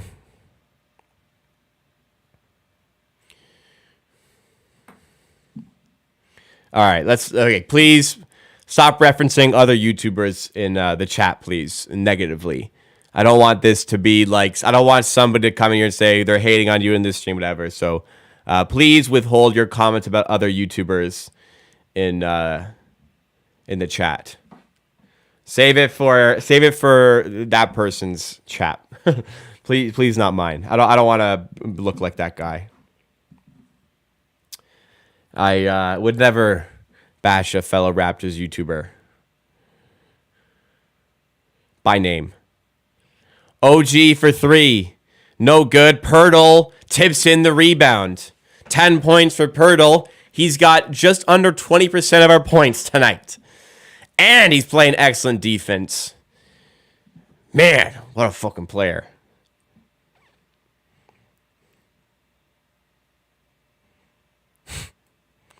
Gary Trent with the steal and the save. Raptors up by 9 with the ball. Siakam to Barnes to the rim.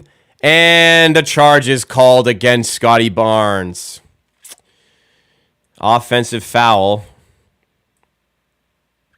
Let's see the replay here if it was a good call. Yeah, he was set. Is Herb Jones rocking the Kyrie ones today?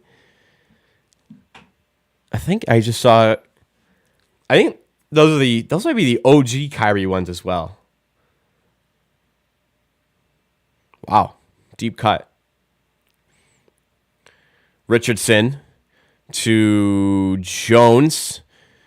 Spins off Siakam, had space, but kicks out to McCollum, who hits a big 3 near halftime to make it 51-45.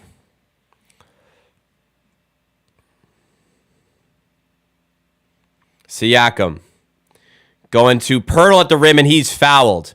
Jakob Pirtle heading to the free throw line. Please hit one. Please hit one, Jakob. Just give us one, Jakob. Jakob Pirtle cannot shoot free throws. All right, let's see how this goes. Come on, Yak. Hit your free throws, pal.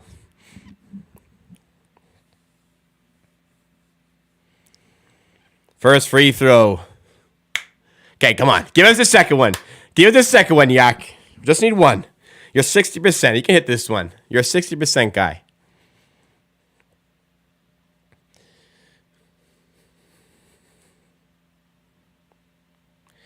Second free throw coming up. 51-45. Pelicans will have kind of a 2-for-1 spot here. So I didn't really watch the Orlando game. Can somebody explain to me how Jakob Poeltl took 17 shots, made 15 of them, and at no point did Orlando decide to fucking foul this guy? He took 0 free throws against the Orlando Magic. Can somebody explain to me why they... you know what? Somebody said it was like he was wide open every time out of pick and rolls. So maybe that's why. Raptors get the stop other way. Think Richardson either offensive foul or stepped out of bounds. They kept doubling Fred pick and roll. Okay, that's what happened. But Raptors get a stop there, up 52-45. 11 seconds for the last shot. Can we add on a little bit extra here to finish off and go into the break with an extra psychological edge? Siakam attacking Richardson, going to the rim, and he's fouled. Okay. Rare Raptor free throws are a little bit less rare here. Called against, technical as well, called against Richardson. So 3 free throws coming up for Toronto.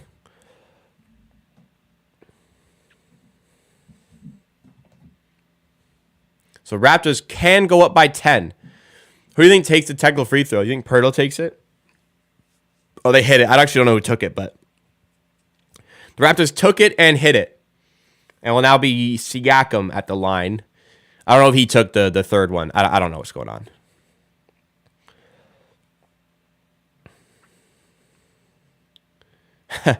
Jakob never fouled out with the Spurs this year, but first 2 games with us, he fouls. Well, shit happens.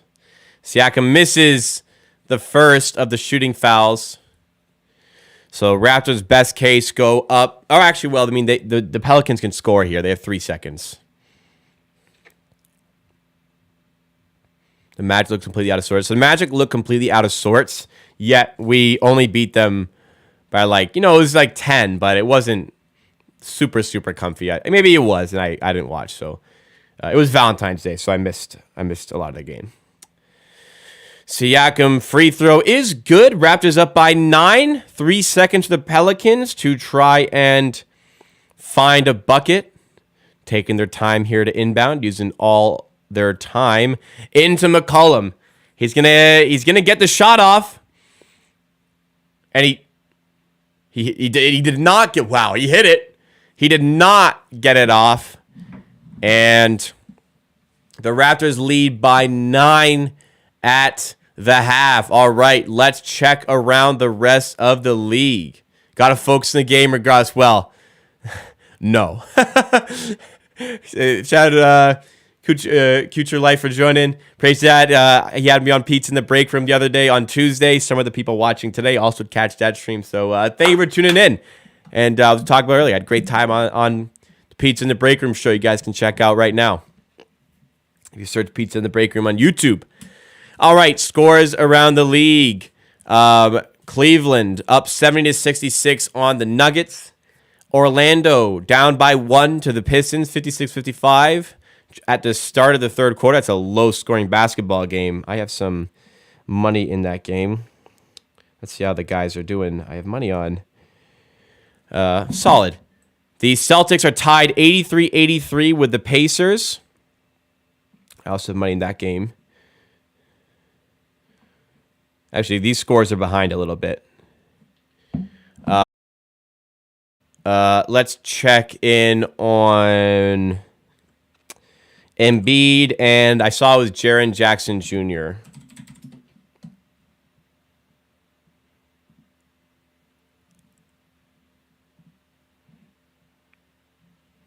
Please don't ban me. Damn. Let's see that again. Can't make that one up, Reddit. And tell me David Roddy throws this down as well. Yes, he does. David Roddy, that's my guy. Let's go. That was a good block. And the Kevin Harlan commentary makes it better, but I want to negate the risk of the NBA coming from my stream here. All right, let's go through the box score from this one so far. Pump stocks. You think the Magic are artificially showing interest in Van Vliet to make the Raptors pay him more? I don't know about that, but I mean, nothing is impossible, I suppose. Okay, let's go through the game so far. So Siakam, a bit of a quiet half from him. Didn't really notice anything wrong. He was just, not really shots aren't really falling, nothing out of rhythm. But 7-2-2 in the first half. Excuse me. OG. Not dialed in from 3 as of yet. He's only 1 for 6 from there, but he's got 8 points here, along with a steal, 3 rebounds. Scotty Barnes has been showing a little bit of a flurry from deep here. He's got 2 threes in this game. He's on 8 points. Poeltl, been the MVP of the night for the Raptors. Jakob Poeltl is 5 for 6, 11 points, 10 rebounds, 2 steals, and assist. And he's been looking absolutely outstanding on defense as well. Doing a great job on Jonas Valanciunas. How much points did JV have? JV, 0 for 2. Can't handle Yak. And JV's actually minus 10 in this game. Worst in the game. Gary Trent, 3 for 7. He's looking pretty good. On the bench, Jeff Doughton getting a lot of minutes here. I thought it would be a Malachi Flynn game, but it's not. It is a Jeff Doughton game. He is 1 for 1 from 3. He's got 5 points. Achua, not his most effective game, but still contributing. Same goes for Chris Boucher. Okay, let's check in on the team stats. Raptors shooting the ball well. 45 point, well, they're shooting pretty well. 46%. 3 balls a little bit down at 30%. We need that to get back up. But regardless, the Raptors do lead here by 9 points, and we will take it. Largely due to the defense and the Pelicans shooting shooting 38% from the field in the game. They committed 9 turnovers, which is good for us. We committed 7. Not the worst number, but would like to tone that down a little bit. Love the fact that we are beating them up in the paint. 26 points there. 11 of them coming from Big Jakob Poeltl. And 10 assists. How many makes? We have 21. Oh, well, I'm mistaken. We have 21 makes, and we have 10 assists.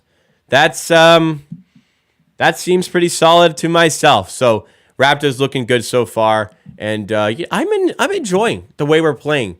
It'd be nice to have a little bit of extra shooting in there. If Fred VanVleet was present, we'd have a little bit more spacing. But the half-court offense looks solid. The half-court offense, the ball is moving around. It would look even better, I think, if Fred VanVleet was here. But we're looking good right now.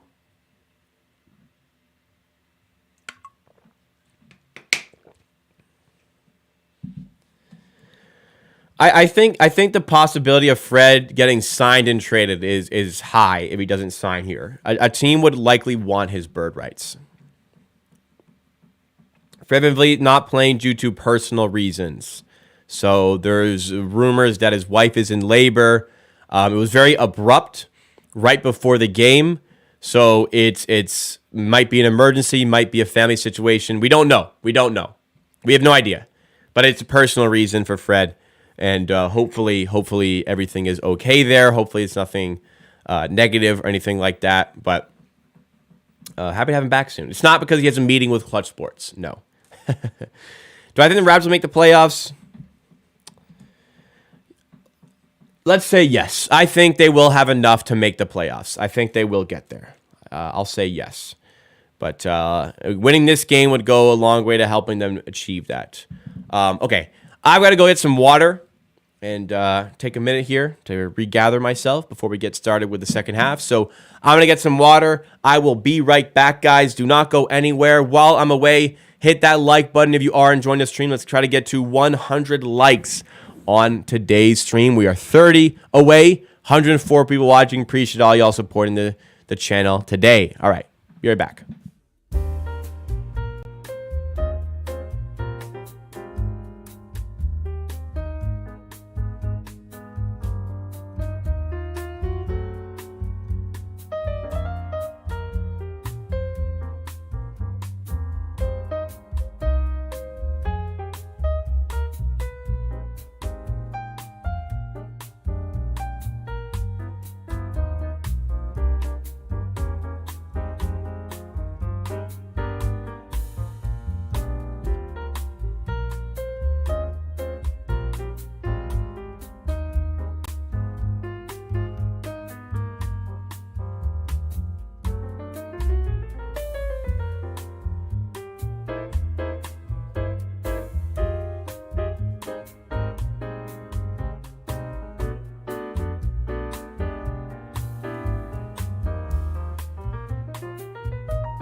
Favorite part of the stream is when I'm not streaming. I'm just playing music.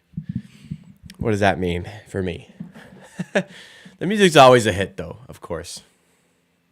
Water is not shots. No, it is actually water. My mouth is so dry for some reason.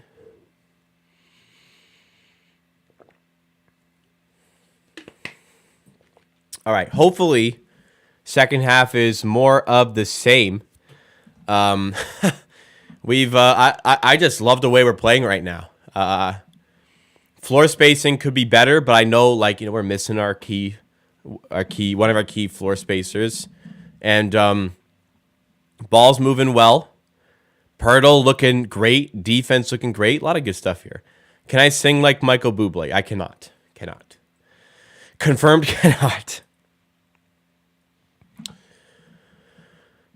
Keys for the second half. I think if just get a little bit more consistent from the three ball. OG is going to be a big part of that. If he can step up a little bit, that's going to make a massive difference to our offense. But I mean, Barnes, the way he's shooting as well, is making a difference in those areas too. But keep the flow of the offense the same. Keep looking for those pick and roll opportunities with Jakob Pertl. Keep dialed in on defense. Really, more of the same here for Toronto. And things are going to work out just fine from this game. Sky Barnes playing point guard, absolutely playing point guard today. Looking solid. Boucher energy, yeah. I think everybody's contributed. Doughton has looked good. He's getting a good chunk of minutes here. A rare amount of minutes. I was expecting, like I said, Flynn to be the backup today, but they've gone with Doughton. And I feel like Doughton has looked a lot more positive than Flynn typically does. So happy to see that from Jeff. A lot of you have been saying free Jeff Down, so free Jeff Down gang. You're getting a big dub from him today. Hit that corner three. I just feel like he brings a little bit more than Flynn from what I've seen so far. So again, hopefully more of that continues from him. Want to see Achua get a little bit more involved from an offensive standpoint. Kind of tough because he's not the interior-centric player on offense, but he's just going to have to get used to that new role. I think he's good enough to do that. Might be a bit of an adjustment phase for him. Down is much better than Flynn defensively, and that's the biggest thing. Maybe not quite the shooter offensively, but I mean, Downton's no slouch. But defensively, he doesn't look like a distinct liability. And the fact that he got 14 minutes would suggest that, where Flynn, a lot of the time, his defense takes him off the floor. We're not seeing that today from Jeffrey.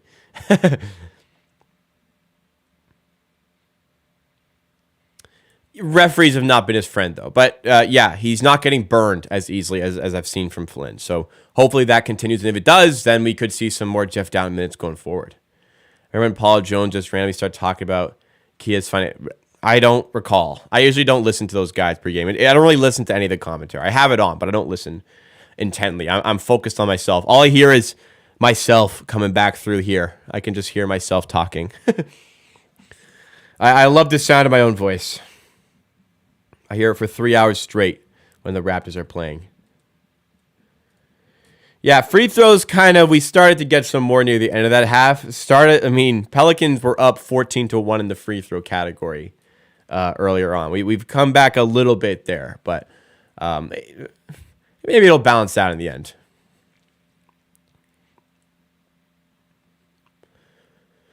Yeah, Down's looking strong. It's just I'm a lot more comfy with him than I have been with Malachi Flynn. I'm not trying to hate, but Down looking solid here. I can see why people have been asking for a little bit more of him to play out here. He's looking good and interesting. I generally, it's very interesting to see that Nurse is going because he has very rarely given him minutes this season, and Flynn has been getting more minutes recently. But today, it is the Jeff Down game. Hopefully, foul trouble doesn't come into play because he is already on 3 fouls. So no more Jeff. And we could see he's on pace to play 25-ish minutes here. Maybe even more.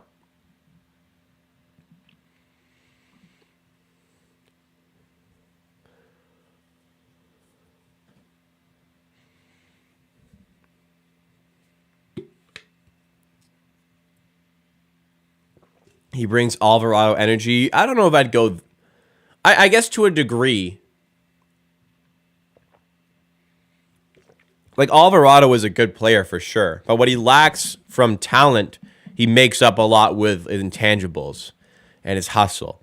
And sometimes that's the separation between being in the NBA and not being in the NBA.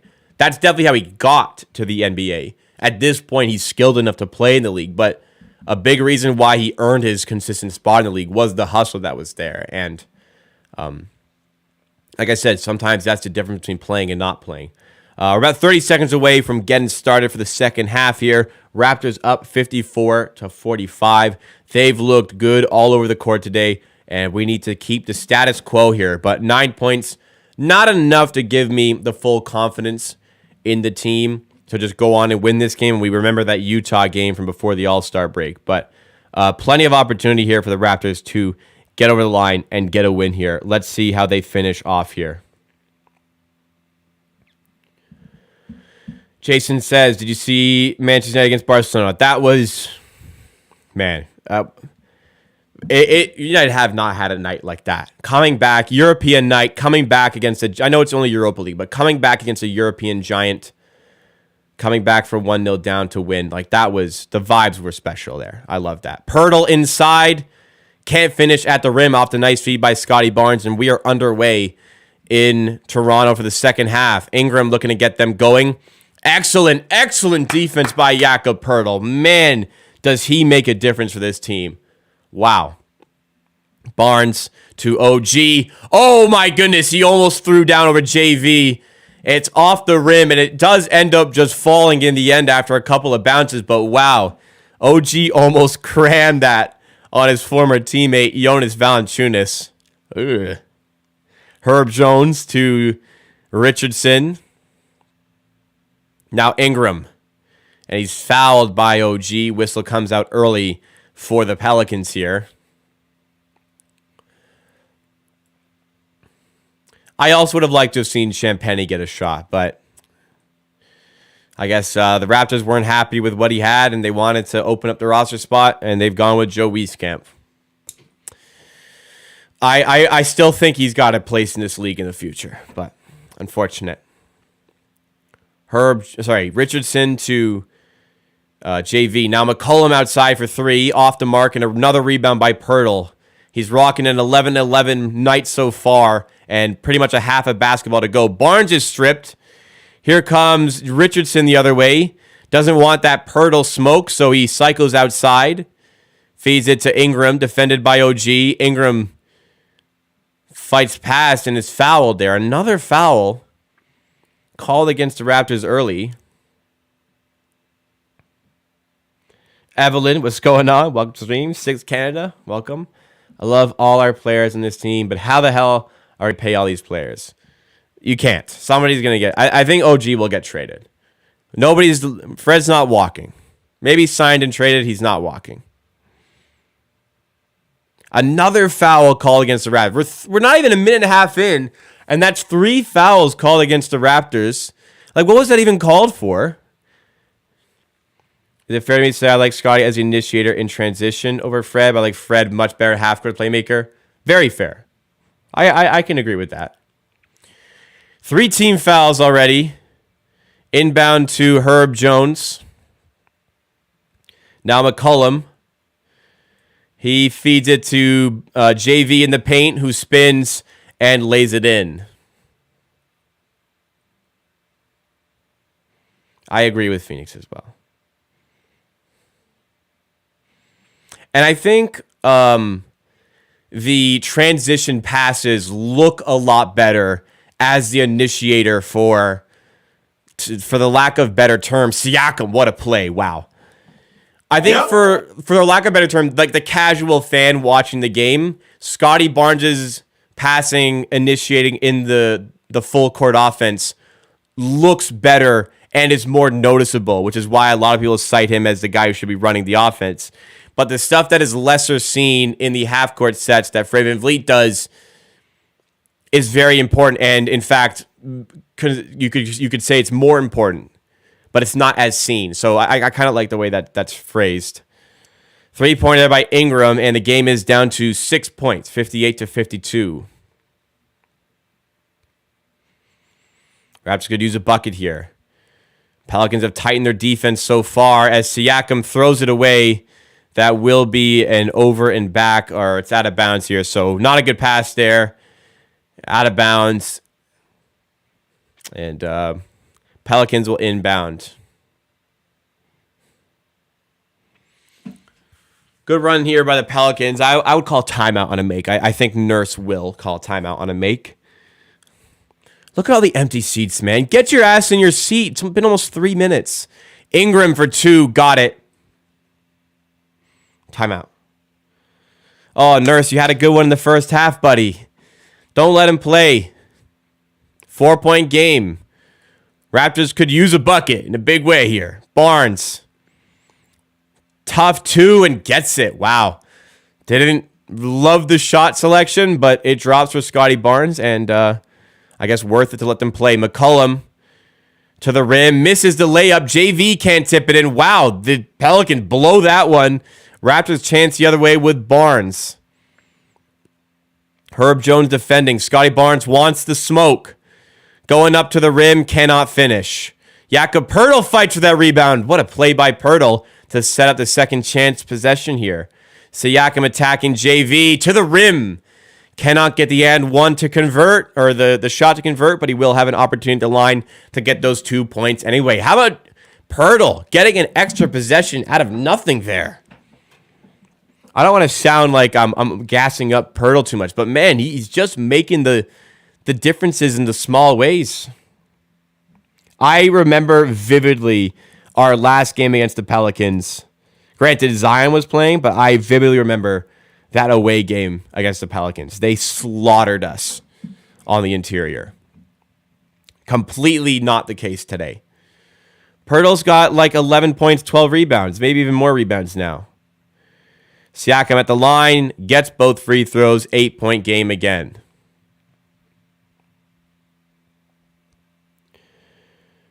Richardson, defended by Trent, gets it to JV. And Poeltl with the steal. Gets it out in advance to Trent, who lays it in. 10-point game, Toronto. Okay.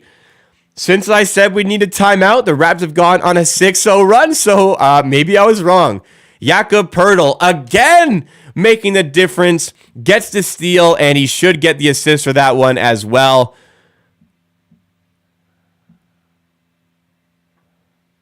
Poeltl's doing everything. But Poeltl is doing everything right now. What is going on? Jakob Poeltl looks absolutely outstanding for the second game in a row. Poeltl with yet another steal. That should be his third steal of the game. Poeltl's got 11 points, 12 rebounds, 3 steals, 2 assists, and a block. 4 of those 12 rebounds are offensive rebounds as well. Holy shit, this guy's looking good. Nah, Jonas, actually, could Jonas bench me? Maybe.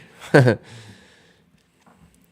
this even more impressive for family? It's I would say yes, because your floor spacing is not as good as it would be, and your primary half-court initiator is not here, and your game still looks this good. It's very impressive, the way they're playing without Van Vliet. And it would only look better with Van Vliet involved here. The size on defense, though, is something we're very much using to our advantage here, and that's working well. But I don't think we'd look much different with Van Vliet defensively. Offensively, I think it'd make a difference, but we're still looking really good. And having Van Vliet to run some more efficient pick and roll sets with Poeltl would make a difference as well. But hey, team's looking great right now. Yeah, a lot of Gasol vibes right now, dare I say. I don't want to go too far, but wow. If this game plus the last game is any indication of what we have here, yeah, that may have been a really good trade by Toronto. That's true. If you have Fred instead of Gary, maybe a little bit better defense. But hey, look, it's not like it's been bad. Pelicans only have 54 points, and we're like 4 minutes into the second half. Why is Fred not playing? Personal reasons. We don't know. We're guessing that it could be his wife is in labor, but we have no idea. We have no idea. Oh, we don't have no idea. We have that an idea. But we have no confirmation at all. Oh, yeah. Everybody plays better because Pirtle's there. I cited that he's just because he can't space the floor from a 3-point shooting standpoint, he can space the floor in other ways with his screen setting. And then he can also, other ways he affects the game on offense. Offensive rebounding, scoring at the rim pressure. And then on defense, the drop coverage. And we're seeing it here. Can he get another stop? No, he cannot. Can't get the stop there. But we've seen a lot of great defensive sets from him. He has 3 steals. He's got a block. Like, he's just doing it all out here, man. Siakam in the paint, kick out to Trent for 3. Gary Trent Jr. knocks down the 3 ball. Raptors back up by double digits, 67-56. Ingram attacking the paint, going right at Pirtle and finishing. OG nearly came for the backdoor block, the chase down block.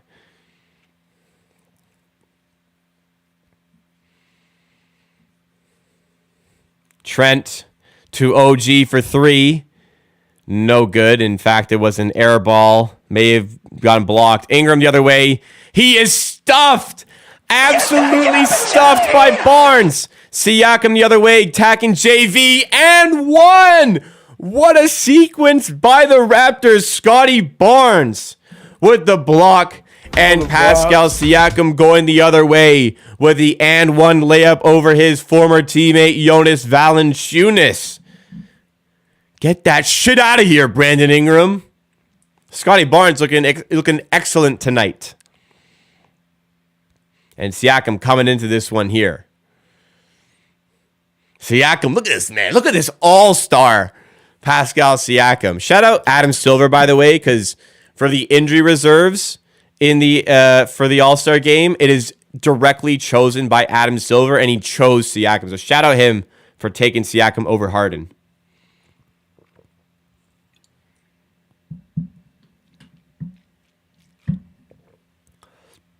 Ingram off the glass, and it's a foul, another foul against the Raptors. The joy is back. I guess it is. I just like watching good basketball. This is straight up good basketball.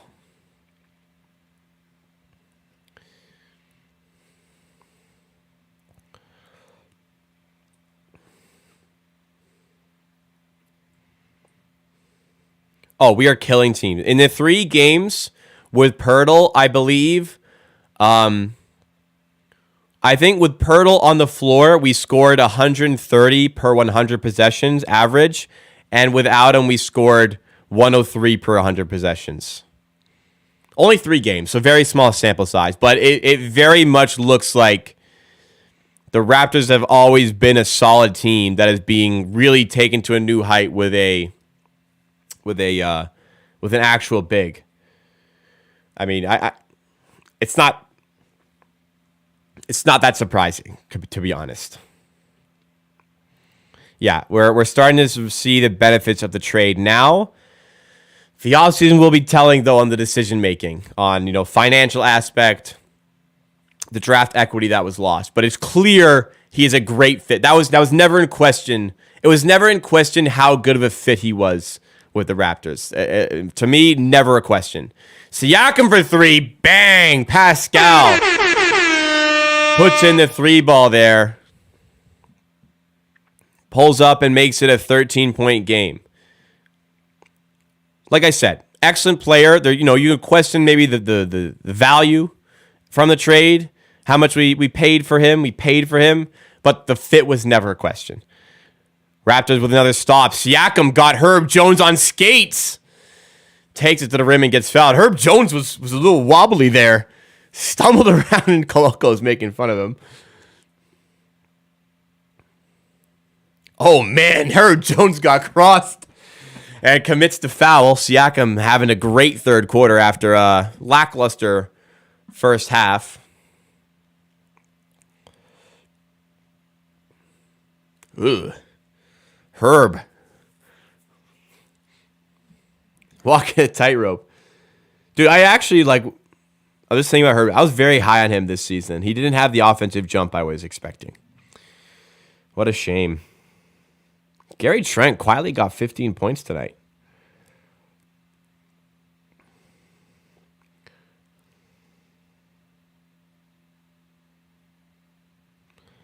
All right, sorry. Checking scores around the league.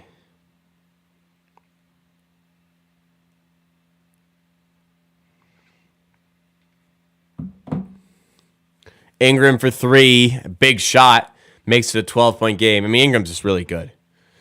Another bucket from him. Pascal Siakam's handle is crazy for a 6'9" guy. Appreciate him while we got him. Achua. Trying to create his own shot pass to Nance. I don't like what I'm seeing. Let's see what he's got. Okay. Fights off and scores. All right, Achua. Okay, I'm sorry. I doubted you, buddy. Baby food. Nance is a good defender. Great job there. And it's out of bounds. Nice tip by Barnes. And the Raptors lead 77-63. 5:11 to go in the third quarter. The performance has been immaculate so far by Toronto. And with 17 minutes left, they got to see it through. But 14-point lead is, I wouldn't say it's easy, but you can quickly see leads evaporate in the modern NBA. But nice defense there on the inbound, forcing the Pelicans to use a timeout here. 5:11 to go in the third, and everything going right for the Raptors at the moment. Good stuff all around by Toronto. Sometimes it is a one trade that starts, the change of vibes all around and makes the biggest difference for the team. And maybe we've seen that so far with Pirtle. I titled the stream, "Is this the start of a new era in Toronto?" It's obviously way too early to tell, but it seems like the team has changed here, completely revitalized itself from that trade deadline. However, there's still those rude reminders like we had in that Utah game where, wow, the team looks so good, and then they fall apart right at the end and lose, right? So there's a lot of it. There's reason to be excited, but there's still those reminders that perhaps this team still has some ways to go. But we have definitely taken some steps in the right direction.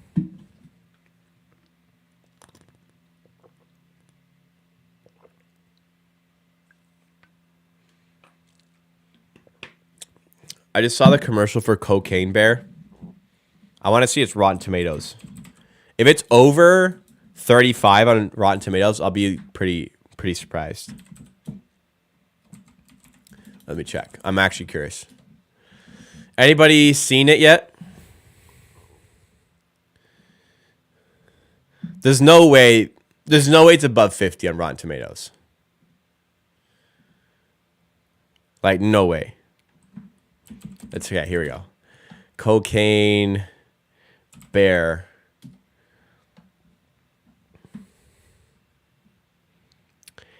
It has a 71.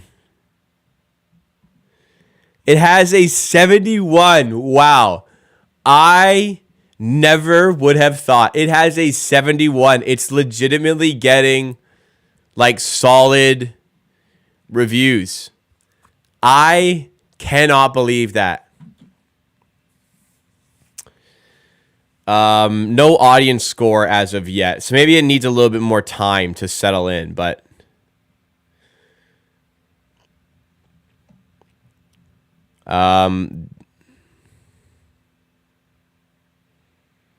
low rent entertainment. It has its highs and lows. But the highs are enjoyable. Okay. Smallish sample size, but it's based on a true story. It's very loosely based on a true story, okay?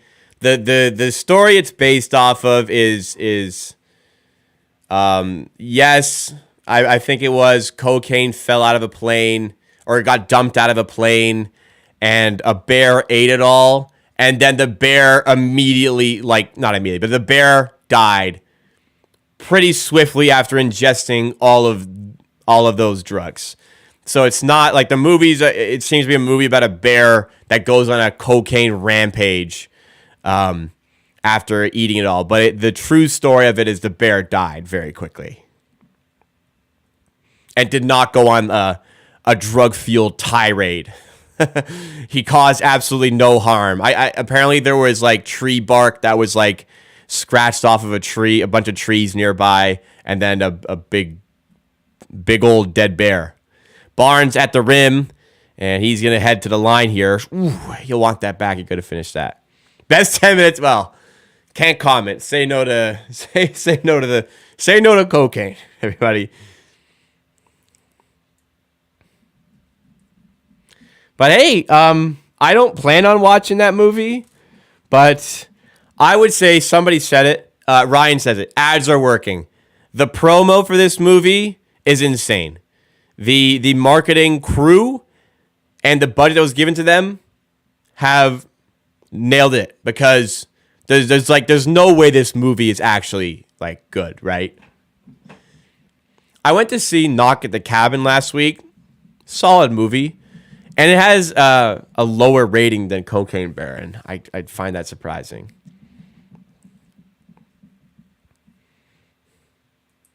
I'm not going to go to the theater and see it. Next, I got to see Ant-Man Quantumania. Anyways, Ingram, he's getting started here for 2, no good, and the weak side rebound by Trey Murphy is put in. And I think it was Siakam who mixed that box out there. 79-66, 4:30 to go in the third. All right, keep your 10-point lead, at least, going into the fourth. Achua for 3. Look, just horrible shooting that. Man, what the hell was that form, Precious? I don't imagine the new Ant-Man is going to be good, but I'm a big Marvel guy. Barnes, in transition off of the steal, and blows the layup. He does get fouled, but man, his reaction tells you all. That is one he would have wanted. Go see it in live stream from the theater, because I'm going to be the only one in the theater. Wow, Barnes should make that. Anyways, get the 2 at the line here. I don't imagine new Ant-Man is very good. Marvel right now is in a bit of a rut, unfortunately. Hopefully they're setting something up that's great, but not liking where it's trending at the moment. But Kang the Conqueror is in the new Ant-Man, I believe. He could be a really good villain if they do him right. And apparently the actor was very good in the movie. Anyways, Barnes hits both free throws there, 81-66. 4:06 left in the third quarter. Siakam is not a bum. Boucher nearly gets to steal there. I wish I could enjoy streamers. Am I weird? No, it's just not for everybody. I don't like horror movies. I say I'm in the minority, but I do like them. They've grown on me. And I'm just invested in the MCU now. The story, the whole universe and story is very appealing to me. I'm with you, Doug. Not a horror guy. 81-68, 3:40 to go. Although I did enjoy it quite a bit, but some hit, some don't. Anyways, 81-68. Trent to Achua, working on Nance, stepping back for 2. Doesn't go there. Don't love that shot. Alvarado outside to Murphy in the corner, and there's your Boucher unnecessary jump on a pump fake, and the shot didn't go in, but eventually turned into a layup there for Alvarado. Lead is down to 11, so not the finest stretch by the Raptors. Let's try to get things cooking here with Barnes on offense. Backing down Ingram, wants to take him on, goes up to the rim and misses the short jumper, or the short push shot, I suppose. Alvarado corner 3 is good. Okay, timeout. Fuck, man. Bad run by the Raptors. Pelicans make up 6 points and bring it to 81-73. I don't want us to get to a point where you have to have Pirtle on the floor for 48 minutes. Come on, we gotta step up here.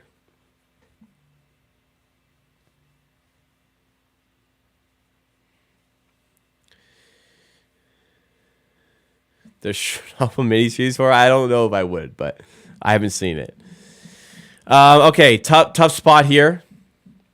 Struggling to score in the half court at the moment. The lineup out there isn't the most appealing right now, and the Pelicans are moving the ball well on their offense and making it difficult for us to do a lot of isolation-driven possessions here by the Raptors right now.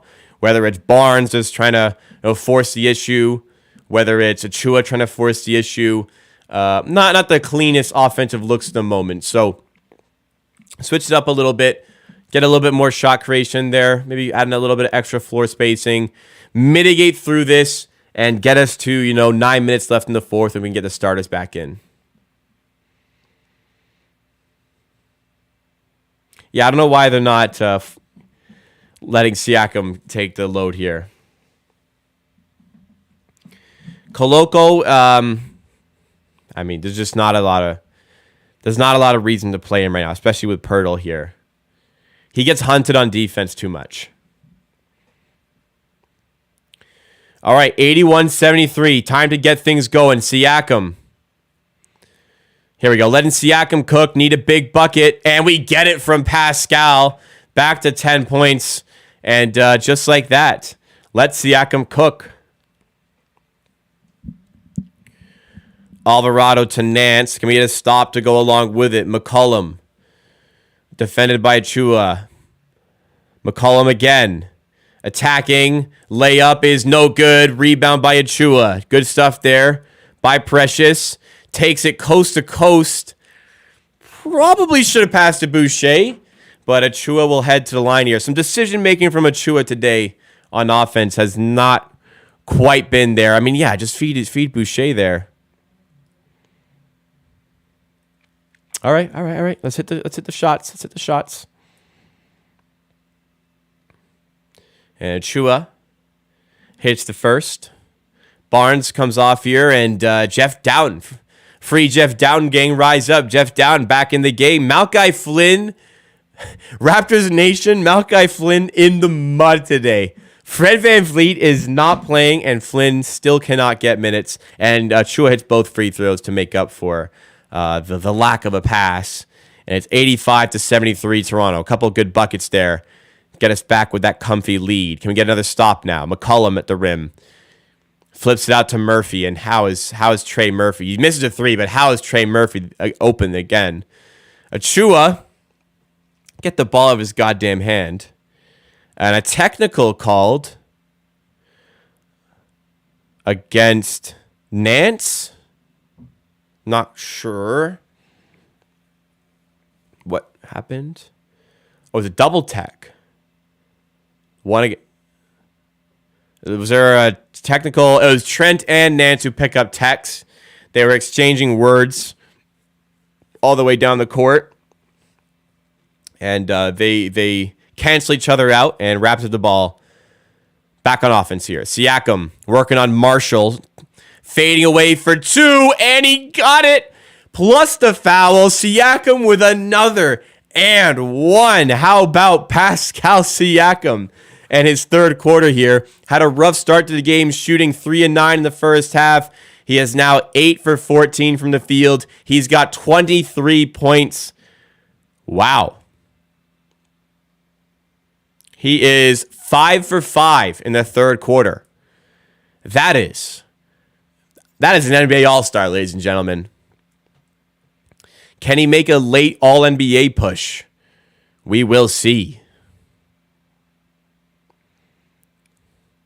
Coach was putting other non-position players. That was a terrible thing. Are you talking about like Flynn? Flynn has been provided plenty of opportunity this season. Like, let's not kid ourselves here. He's gotten a lot of chances to solidify a backup spot. Don't tell me he doesn't get enough play time. Achua has it stolen, but Alvarado stepped out of bounds as he did it. So it's a Raptors basketball on the baseline. Achua's having one of those Achua nights. I agree. The little wayward, little like lack of IQ, basketball IQ type of game.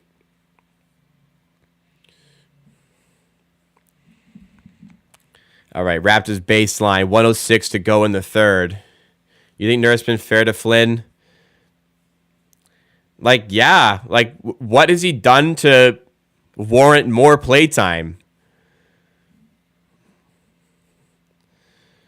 Like, Trent blows the layup. Wow, Gary, buddy. Like, yeah, okay, Flynn shoots the 3-ball. Wow, Marshall, what a dunk. Trent hits the 3-ball pretty well this season. Lower volume, but okay, signs are there. But other than that, doesn't really do much. And he's a very big liability on defense. Like, if he played, like, fine defense, he'd get minutes for the 3-ball. But he just doesn't have that. Doughton for 3. No good there. Raptors, nice rebound by Siakam, and Doughton finds Boucher under the rim, and he finishes. 90-77. Nice dish there by Jeff Doughton. Earning some extra minutes here. Raptors wanted him up with the team today. 905 guys were unavailable, like Delano Banton. Alvarado to the rim, and he's stuffed by Achua. We'll give him a little. Get that garbage out of here! Why is Jeff playing? Bro, are you watching this basketball game? Down is playing. Down's playing well.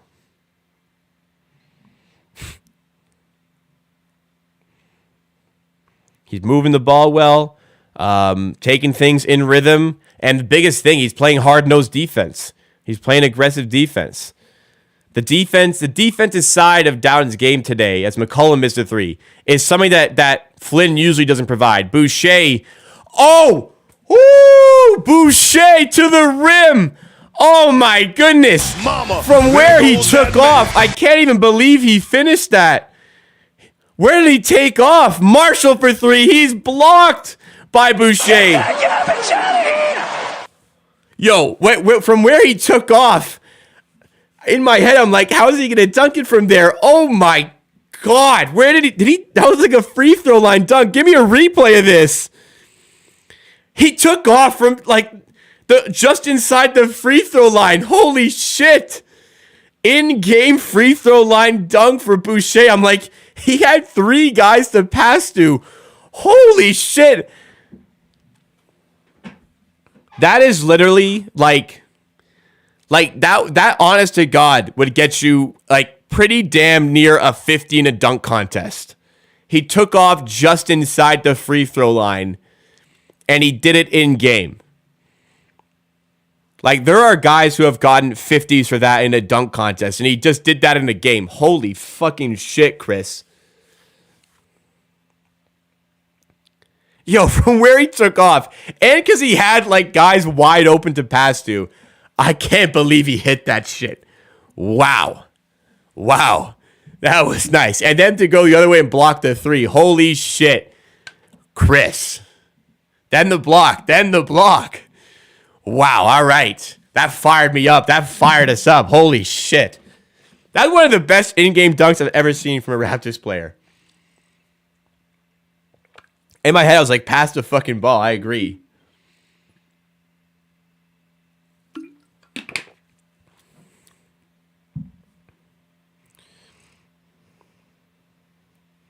Oh my God.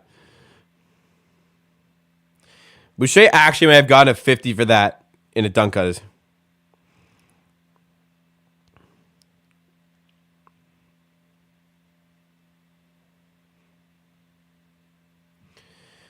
Sorry, my phone.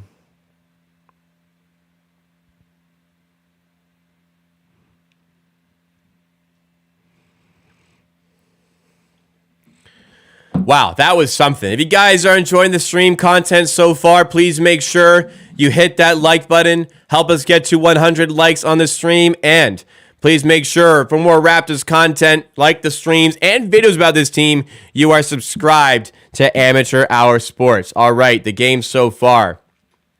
Siakam started the game 3 for 9 from the field. Since then, he's 5 of 5, and he's up to 24 points. OG, 4 for 11 with a 10. Barnes, 4 for 10 with 14. Pirtle, been excellent all over the place tonight. 11 points, 12 rebounds, 2 assists, and 3 steals. He's 5 for 7. Gary Trent with 15 points, 5 for 11. And on the bench, consistent numbers. Doughton, Achua, and Boucher showing up to help out the squad. Tight 8-man rotation here tonight, working for the Raptors. OG turns it over there. We're underway in the fourth. Marshall to the rim, misses, and OG gets the rebound. 15-point game, 11:30 to go. Let's get this done. Doughton's actually looking good.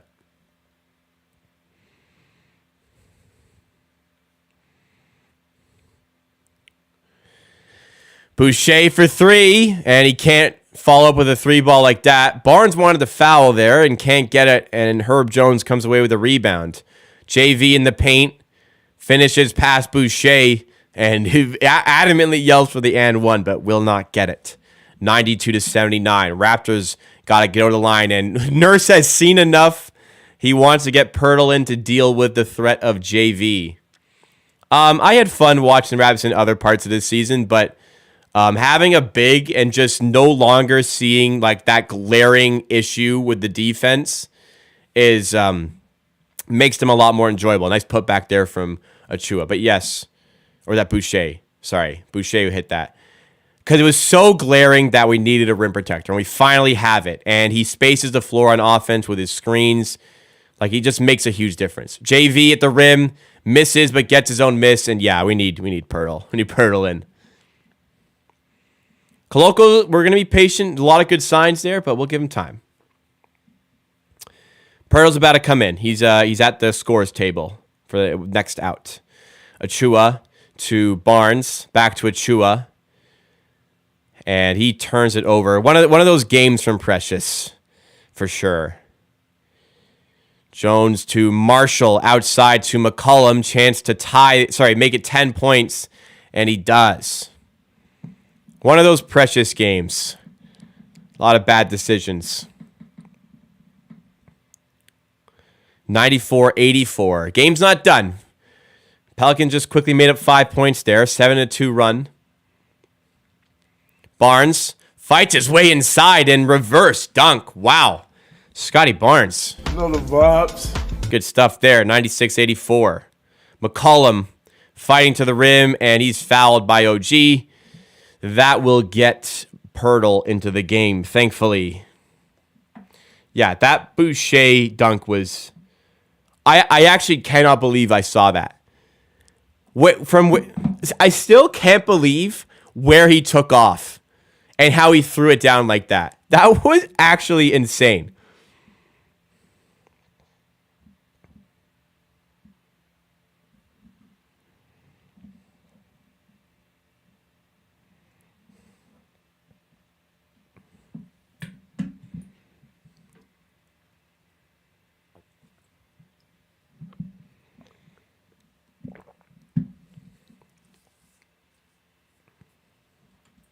NBA will find a way not to post it.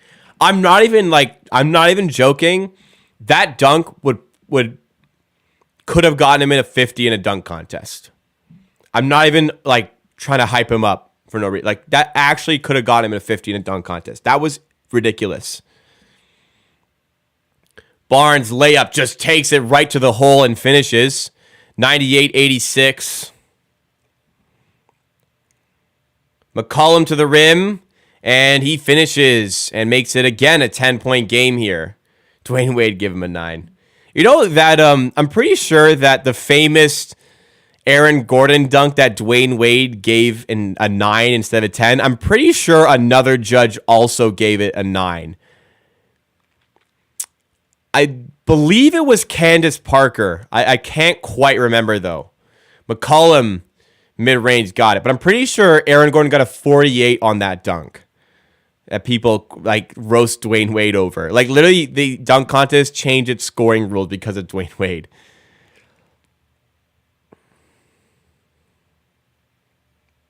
Pirtle. And cannot finish.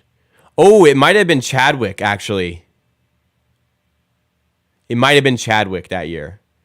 Anyways, I'm confident Aaron Gordon got a 48 for that dunk, which means 2 people gave him 9 out of 10s. Anyways. Conflict of interest with what? Here's Pirtle at the line. This is always scary. First one is no good. Please hit the second one, Yak. It's an 8-point game. I don't know why I'm smiling here. This is not like a winning, like a very clear winning position.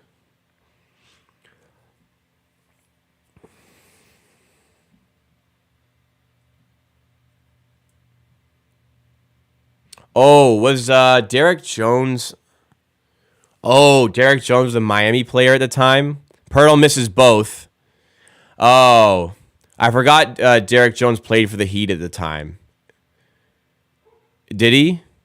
Okay, if that's the case, then perhaps conflict of interest. But, again, not the only person to give him a 9 on that one. 3 ball for Richardson, no good. Rebound Pirtle. Raptors need some buckets. Trent. Fighting inside. Floater is no good. Rebound by JV. Bad pocket here for the Raptors. And Ingram is blocked by Siakam. Okay, Pascal with the block. Take it in transition. Attacking Jones. Layup is good. What a play by Siakam. Sidesteps there, and Siakam is dominating the second half. What is that? Is that 26 for Pascal? Ingram open for 3. Come on, you just cannot do that. You got to stay focused on defense. Brandon Ingram wide open, hits the 3. 7-point game. 7 minutes to go. Far from over. Siakam to Trent for 3. No good. Pelicans with a 3-on-2. Richardson. Nice work back by the Raptors to take away an easy make. I'm not nervous here. McCollum to JV. And he's fouled by Pirtle. Man, something about this team cannot close games. Christ, dude.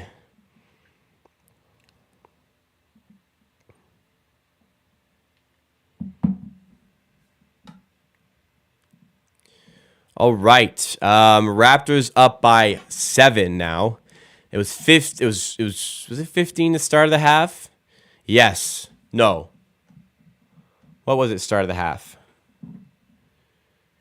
It was 15 to the start of the half, and it could be down to 5 if Jonas can make both of these free throws. So I'm getting some flashbacks to that Utah game where, you know, everything seems to be going right, and then out of nowhere it all just falls apart. And I hope not. I hope not. But like that Jazz game where the Raptors completely dominated, completely controlled it all throughout the game, and then the Jazz just make that push right at the end and win. Not quite the same because it's a lot earlier here, but got to find a way to get some buckets here. Got to find a way to get some shots to fall and get over the line and win this game.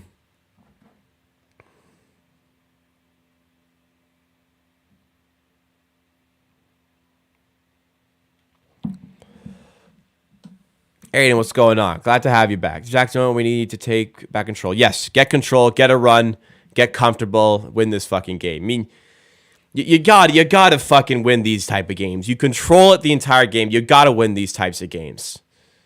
I've seen too many this season where we're in positions like this and lose. You know, the Kings game at home, the away game at the Timberwolves, the home game against the Jazz, where you just have so much control and then it loses. But let's go get some buckets. Let's take whatever happens here. JV makes both, whatever.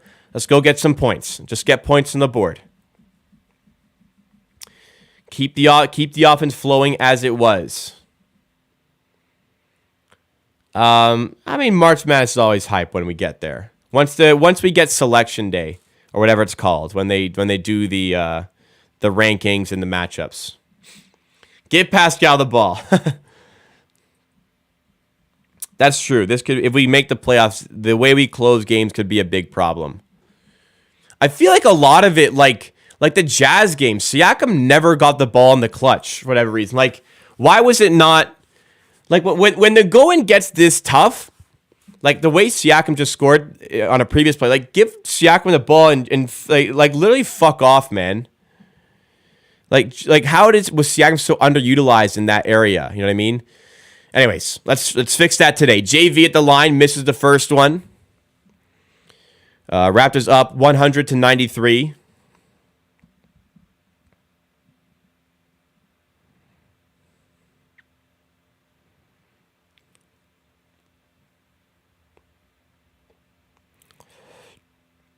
JV, free throw, second one is good, 6-point game. Barnes to Siakam. Siakam now. Let him cook. Let him cook. Fades off of Herb Jones, no good. Damn. 6:30 to go. It's a 2-possession game again.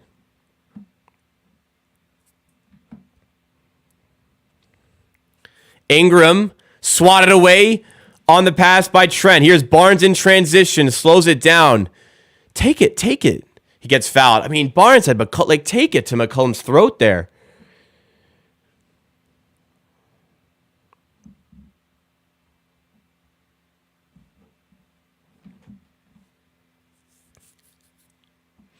Sorry, I'm checking scores around the league. That's why I'm looking at my phone there. If you guys are enjoying the stream content, make sure to hit that like button. We're 8 away from 100. And subscribe for more Raptors content. Videos, streams, shorts. We got it all. OG corner 3. Those are the ones, man. Pirtle with the rebound. Puts it up with the right. And one. The Yak attack. Jakob Pirtle cleans up the mess. Finishes at the rim. 102-94.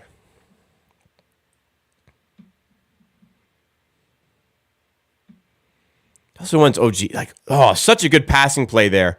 You know, I like the execution of that play. Work the ball around, OG wide open in the corner, and Yak makes the free throw as well for the 3-point play. And 9-point game. 6 minutes to go. Let's go, Raptors. Come on. Barnes defending McCollum. McCollum entry pass to Nance. Defended by Pirtle. Don't switch. There you go. Barnes stays with Ingram. Ingram tough 2, no good. Rebound Pirtle, but it's wrestled away by Nance, and it's going to be a jump ball. Pirtle wants to foul. I mean, did he go over? Let me see a replay. I mean, that's a foul. That's a foul. The shit they've been calling, man, that's a foul. You can't challenge that. Nurse is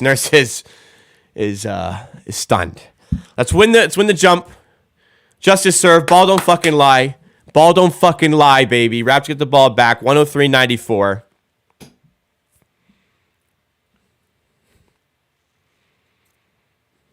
Siakam off of the Pirtle screen. Kicks it to Trent. Almost throws it out of bounds. Trent, 5 on the shot clock. Got to come up with a shot. 3 seconds. Trent fades for 2. Wow, just spills out, but Pirtle cleans it up again and finishes. The Pelicans just don't have an answer on the inside for Jakob Pirtle. Once again finishing. What a player. What a difference Jakob Pirtle is making to the Toronto Raptors all over the court. And what is that now? 16 points for Jakob Pirtle. He's got 16 points, 16 rebounds. What a fucking joke. So good. I got to piss quickly, and I'll be back for the rest of this game and, of course, the post-game show. We're 8 likes away from 100 on this stream. Like the stream while I've gone. If you've been enjoying, I'll be back in 30 seconds.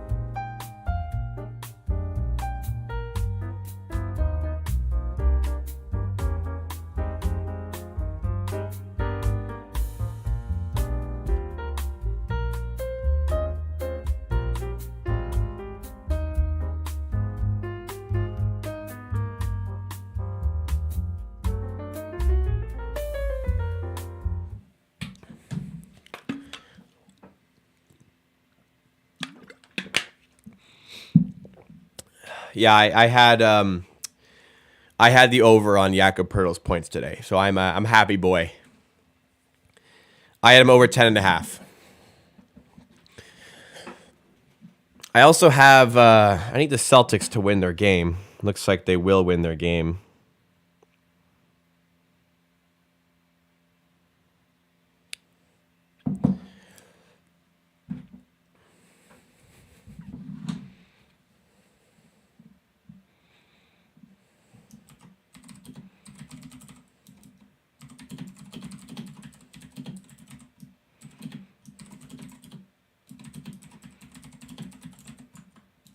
Did Wendell Carter Jr. just hit a buzzer beater? Sorry, random, but like, did Wendell Carter just hit a buzzer beater to beat the Pistons? The answer is yes.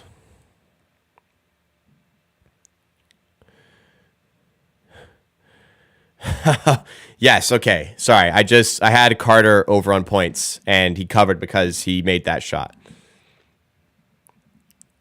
Anyways, the Raptors, 105. What was it? 105.94. Anyway, we're back here. Pelicans looking to claw back into this game once again. It's 105.94. They had it down to 6, and Jakob Pertl making the difference all over the floor. Ingram for 2. Doesn't go. Rebound by Nance. Gets it out to Richardson. Contested 3 is good. 8-point game again. 905 Yada says we need... first of all, 905 Yada with the super chat. Thank you so much to 905 Yada for that. And he says we need a yak emote. If I have an emote slot as Pertl goes to the rim and finishes again... That's why he's the GOAT! If I have another emote slot, I will make it Jakob Pertl. Confirmed. Ingram for 2 again. And Ingram will not let this game go out like that. Barnes. To Siakam.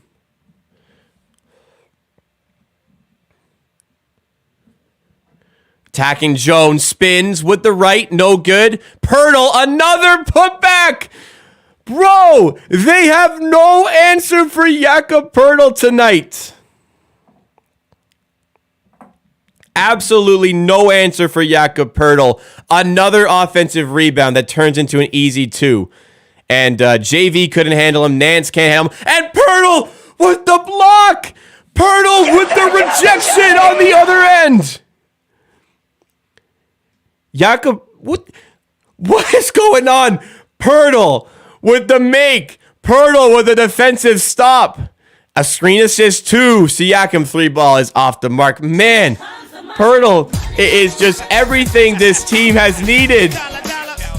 Oh, McCollum hits the floater over him. 3 minutes to go. And again, it's a confirmation super chat. Thank you so much to 905 Yada for the super chat.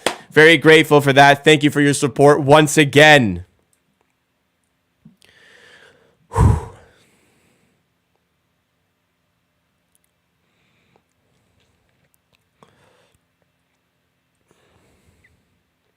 Barnes attacking with the right, no good. 109-101. Need another stop. Pertl looks a little gassed, but OG with the steal to the rim, and OG puts it down. Back to a 10-point game in Toronto. 111-101. Vibes seem to have been restored in the arena. 111-101.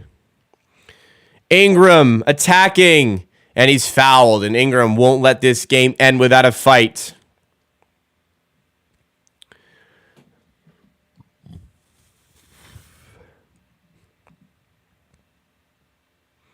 Holy shit, that block by this guy's nasty.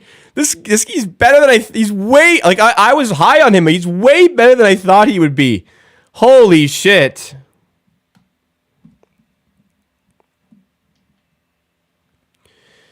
Ingram at the line hits his first free throw. All right, let's finish it off here. 2:19 to go. It's not done. JV coming back in just to deal with the threat the impending doom that Jakob Poeltl is bringing to the offensive glass.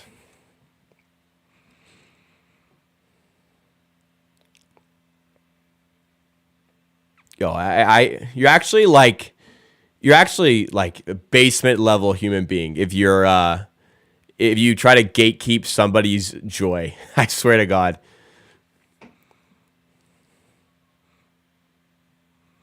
FYI, it's 2 games now where he's looked like this. In fact, he was more impressive a game ago. 111, 103. Siakam for 2, no good. 111, 103. Game's not done here. Takeaway. Oh, my God. Oh, my God, OG. How do you let him take that shot, man? 5-point game now, 151 to go. Job's not done, man. How does OG leave him like that, though? Just play like. Do you understand who you're guarding there, OG? Come on, big trip here. Just miss and let Poeltl score the rebound. Barnes, nice handoff, feeds Poeltl. It was a good pass. Siakam gets the shot off. Oh, man, that was a great pass by Barnes. Poeltl's hands weren't ready. And all of a sudden, it's a 2-possession game. Need a stop. Fuck's sakes, man. No way my stream froze. No way my stream froze.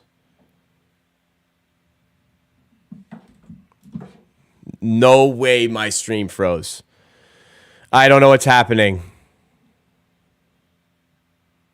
No, oh my God, there's no fucking way my stream froze there.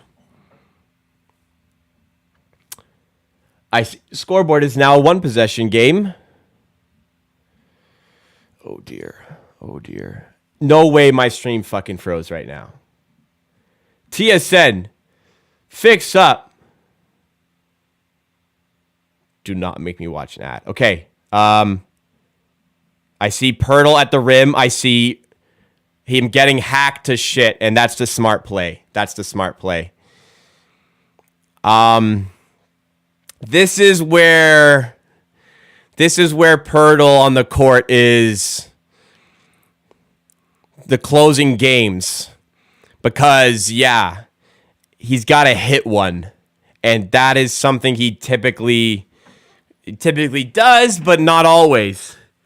First free throw's good. Okay. He just needed the one. It's a 4-point game. These are the moments.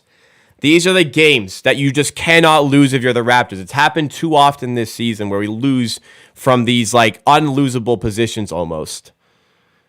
Poeltl missed the seconds. Okay, we got one. We got the one we needed. It's a 2-possession game. You know this is the Poeltl experience. You know that's what he does from the line. Ingram for 2. That's actually foul. That was just disgusting. That was so wet, that shot.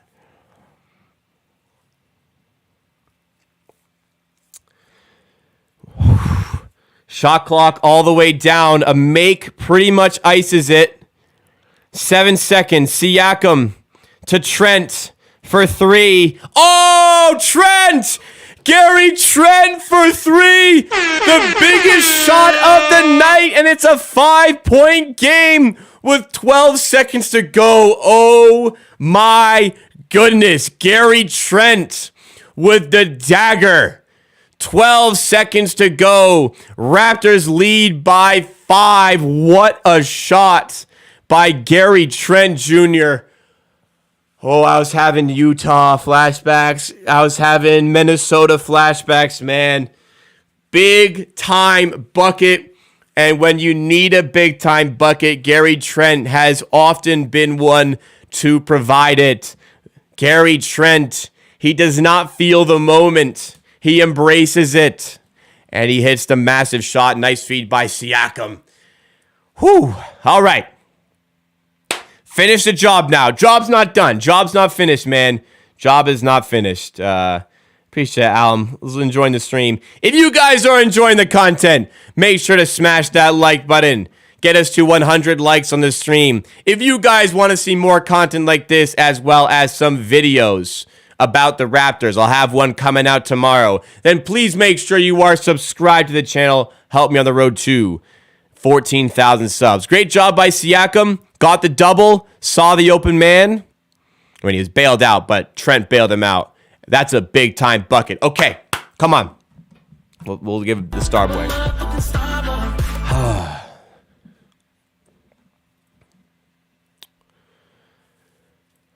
Inbound by Jones.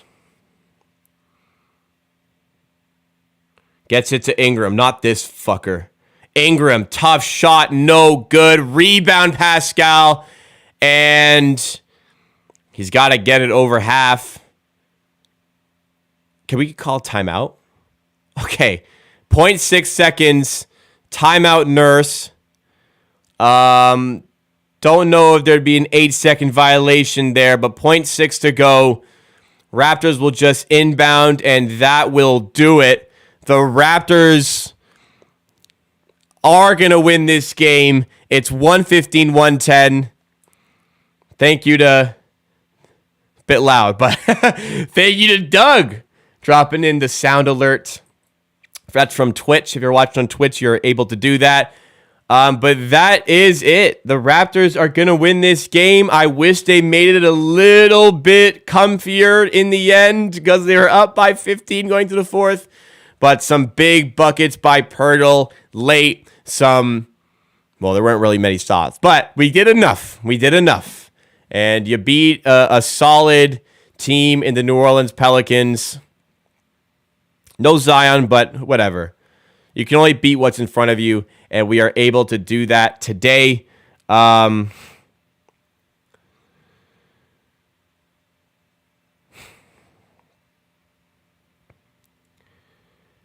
Hey, we won the game. I lost my train of thought. We won the game. I kind of phased out there. I was nightmarish about the Utah game again. Fred, personal reasons, is missing. 4 more likes to 100. Let's go get over the line here. Hit that like button and subscribe for more Raptors content like this. I am happy. This was more concerns about the way we close games. I mean, we struggled to close the Pistons game. We struggled to close the Jazz game, which we lost. But the performances are there. Just got to find a way to get over the line as well. My controller died. My controller did die there, actually. I zoned out for a second.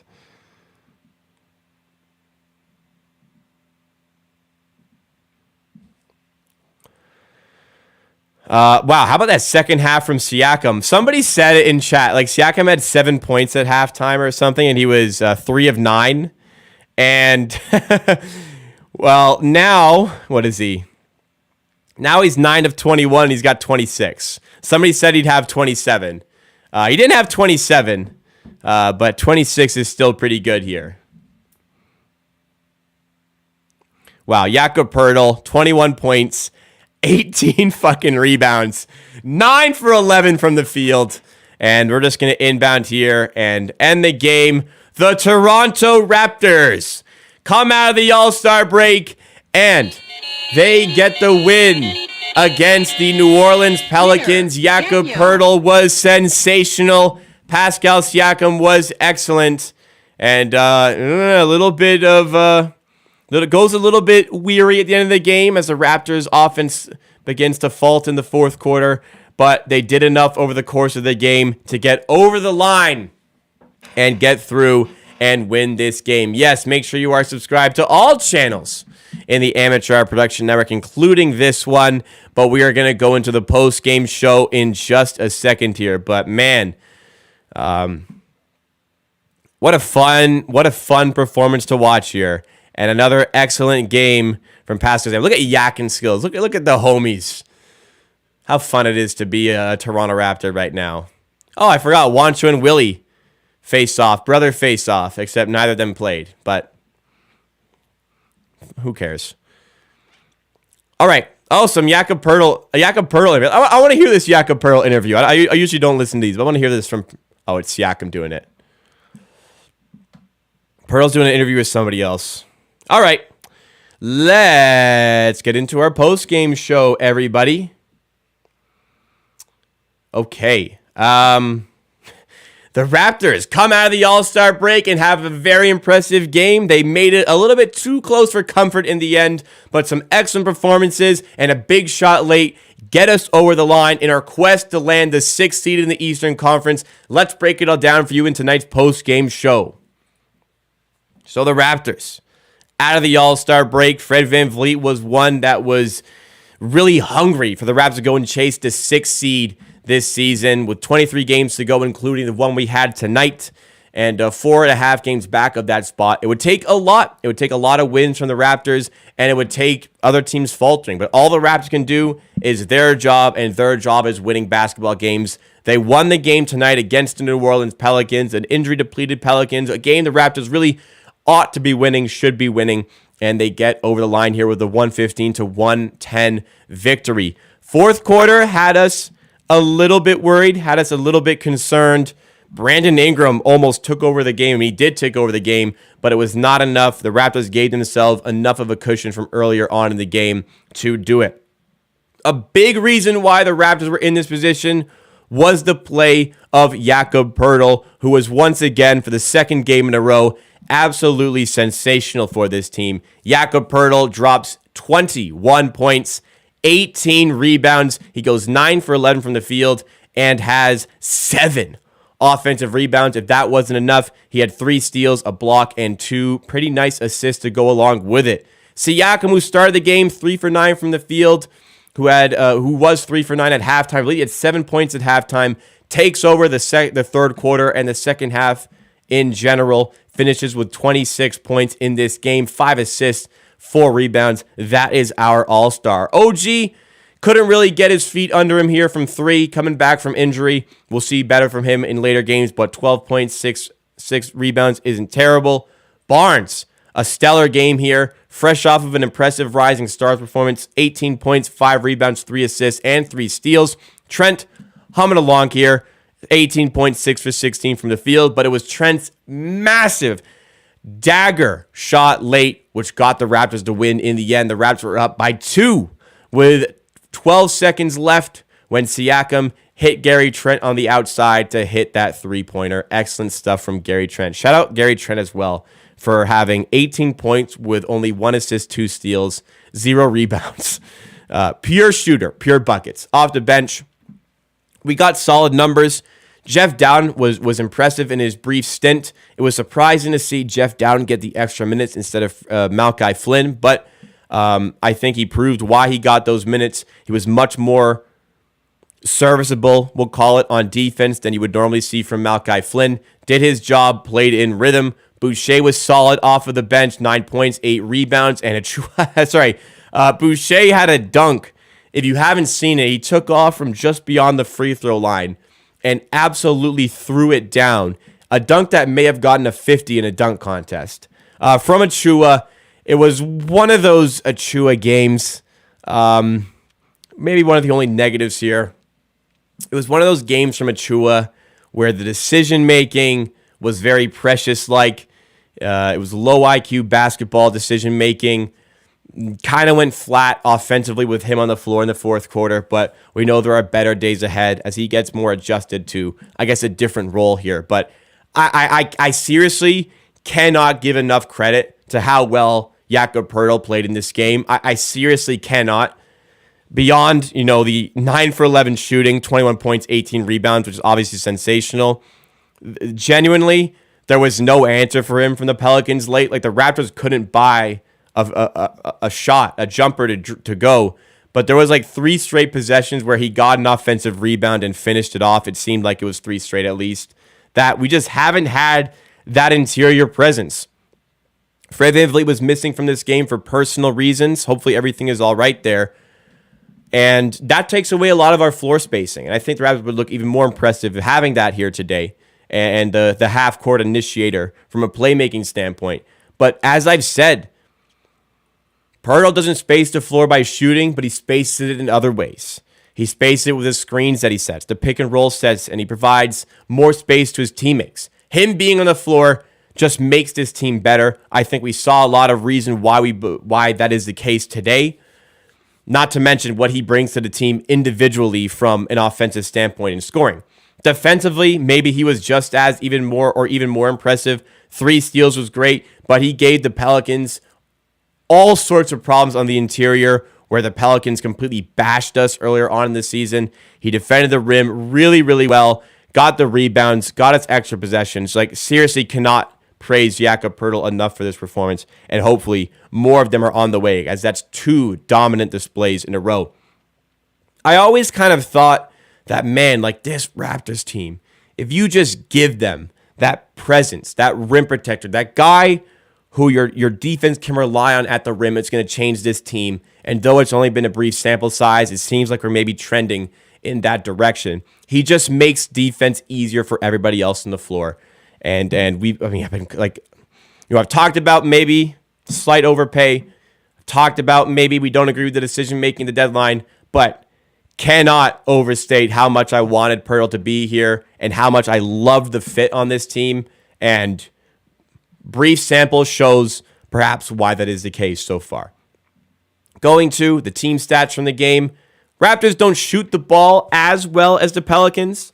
They hit 43 shots on 92 attempts compared to 39 for 84. Both teams shoot roughly 46.5%.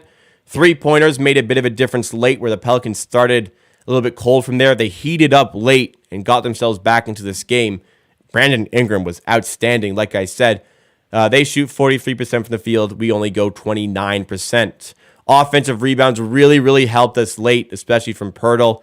11 offensive rebounds for the Raptors, 7 of which from the Yak. 48 in total to out-rebound the opponents. Turnovers didn't force as many second half. They only commit 4 in the second half for 13 total, or is it 5 second half? Regardless, turnovers are pretty even. The Raptors just fight through this one. It was a game where they really grind to get over the line, and grind is exactly what they did here. It wasn't the most impressive display offensively. I think it helps a lot if Fred is there to space the floor a bit, but we're seeing just how much the half-court offense has been able to improve with a player like Poeltl here. We're seeing how much the half-court defense has been able to improve with a player like Poeltl here. It's just heightening the all the parts of everybody else's game and is making a big difference for this team. So the Raptors coming up, they had a pretty weak schedule in the last 10 games or so. The schedule's about to get a little bit harder. I think it's 13 of the last 22 games being on the road where the Raptors have had some problems this season. So lots of work to put in, but got to take advantage of low-hanging fruit. We've not done that enough this season. There's some winnable games on the horizon. I'm citing the game. You're away, but got to beat Detroit Saturday. Cleveland at Cleveland. That's very, very tough. Cleveland are exceptional at home. Then you have the Bulls at home fighting for those playing spots. That's a big game. Should beat them. 2 games away against the Wizards. Another team in a similar spot to the Raptors. Winnable, big games. And the season gets a little bit tougher as we go through the rest of it. But the Raptors have enough to get over the line and get some wins here and get themselves in a position where they want to be the 6th seed. We take a look at the standings. The Raptors are now 29 and 31. It'll put them, I think that will put them either 4 or 3.5 games back of the 6th seed. Again, you got to pass a lot of teams. A lot of teams got to fall off. But the Raptors' job, what they got to do is win basketball games. They got to keep going. They just got to keep pushing. They got to do their job. Today, they did it. It wasn't the prettiest, wasn't the best, but the half-court offense looks improved. The half-court defense looks improved. Everything is looking better right now, and it seems like this team could be on the up. We asked all season for a run here. We asked our Raptors, can they go on a run? If they can go on a run, maybe they can do it. Maybe they can make the playoffs. You know what? I mean, with the All-Star break in between, we've won 6 of our last 7, and we're looking good while we're doing it. So the vibes seem to be back. Job security is here.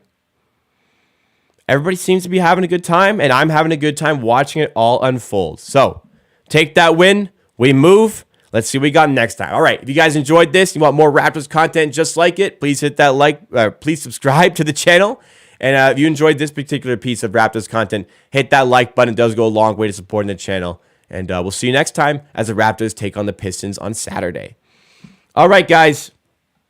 Thank you so much to the stream chat. Thank you so much to everybody for hanging out and tuning in today. The vibes in the stream were excellent, as they typically are. I had a great time streaming this one. Very, very fun performance from the Raptors. Thankfully, they did not spoil it like they spoiled that Utah game. But I'll have a video coming out tomorrow. I think it has to be about Jakob Poeltl. And we'll be back on Saturday for a stream as the Raptors take on the Pistons. No stream Sunday this week. I have a soccer game. But tomorrow and the day after, there's going to be content here. And there's always content coming on the other channels as well. Check out Amateur Hour Clips. Check out Amateur Hour TV. Check out Amateur Hour Bets as well. All right, guys. You've been amazing. I will see you again next time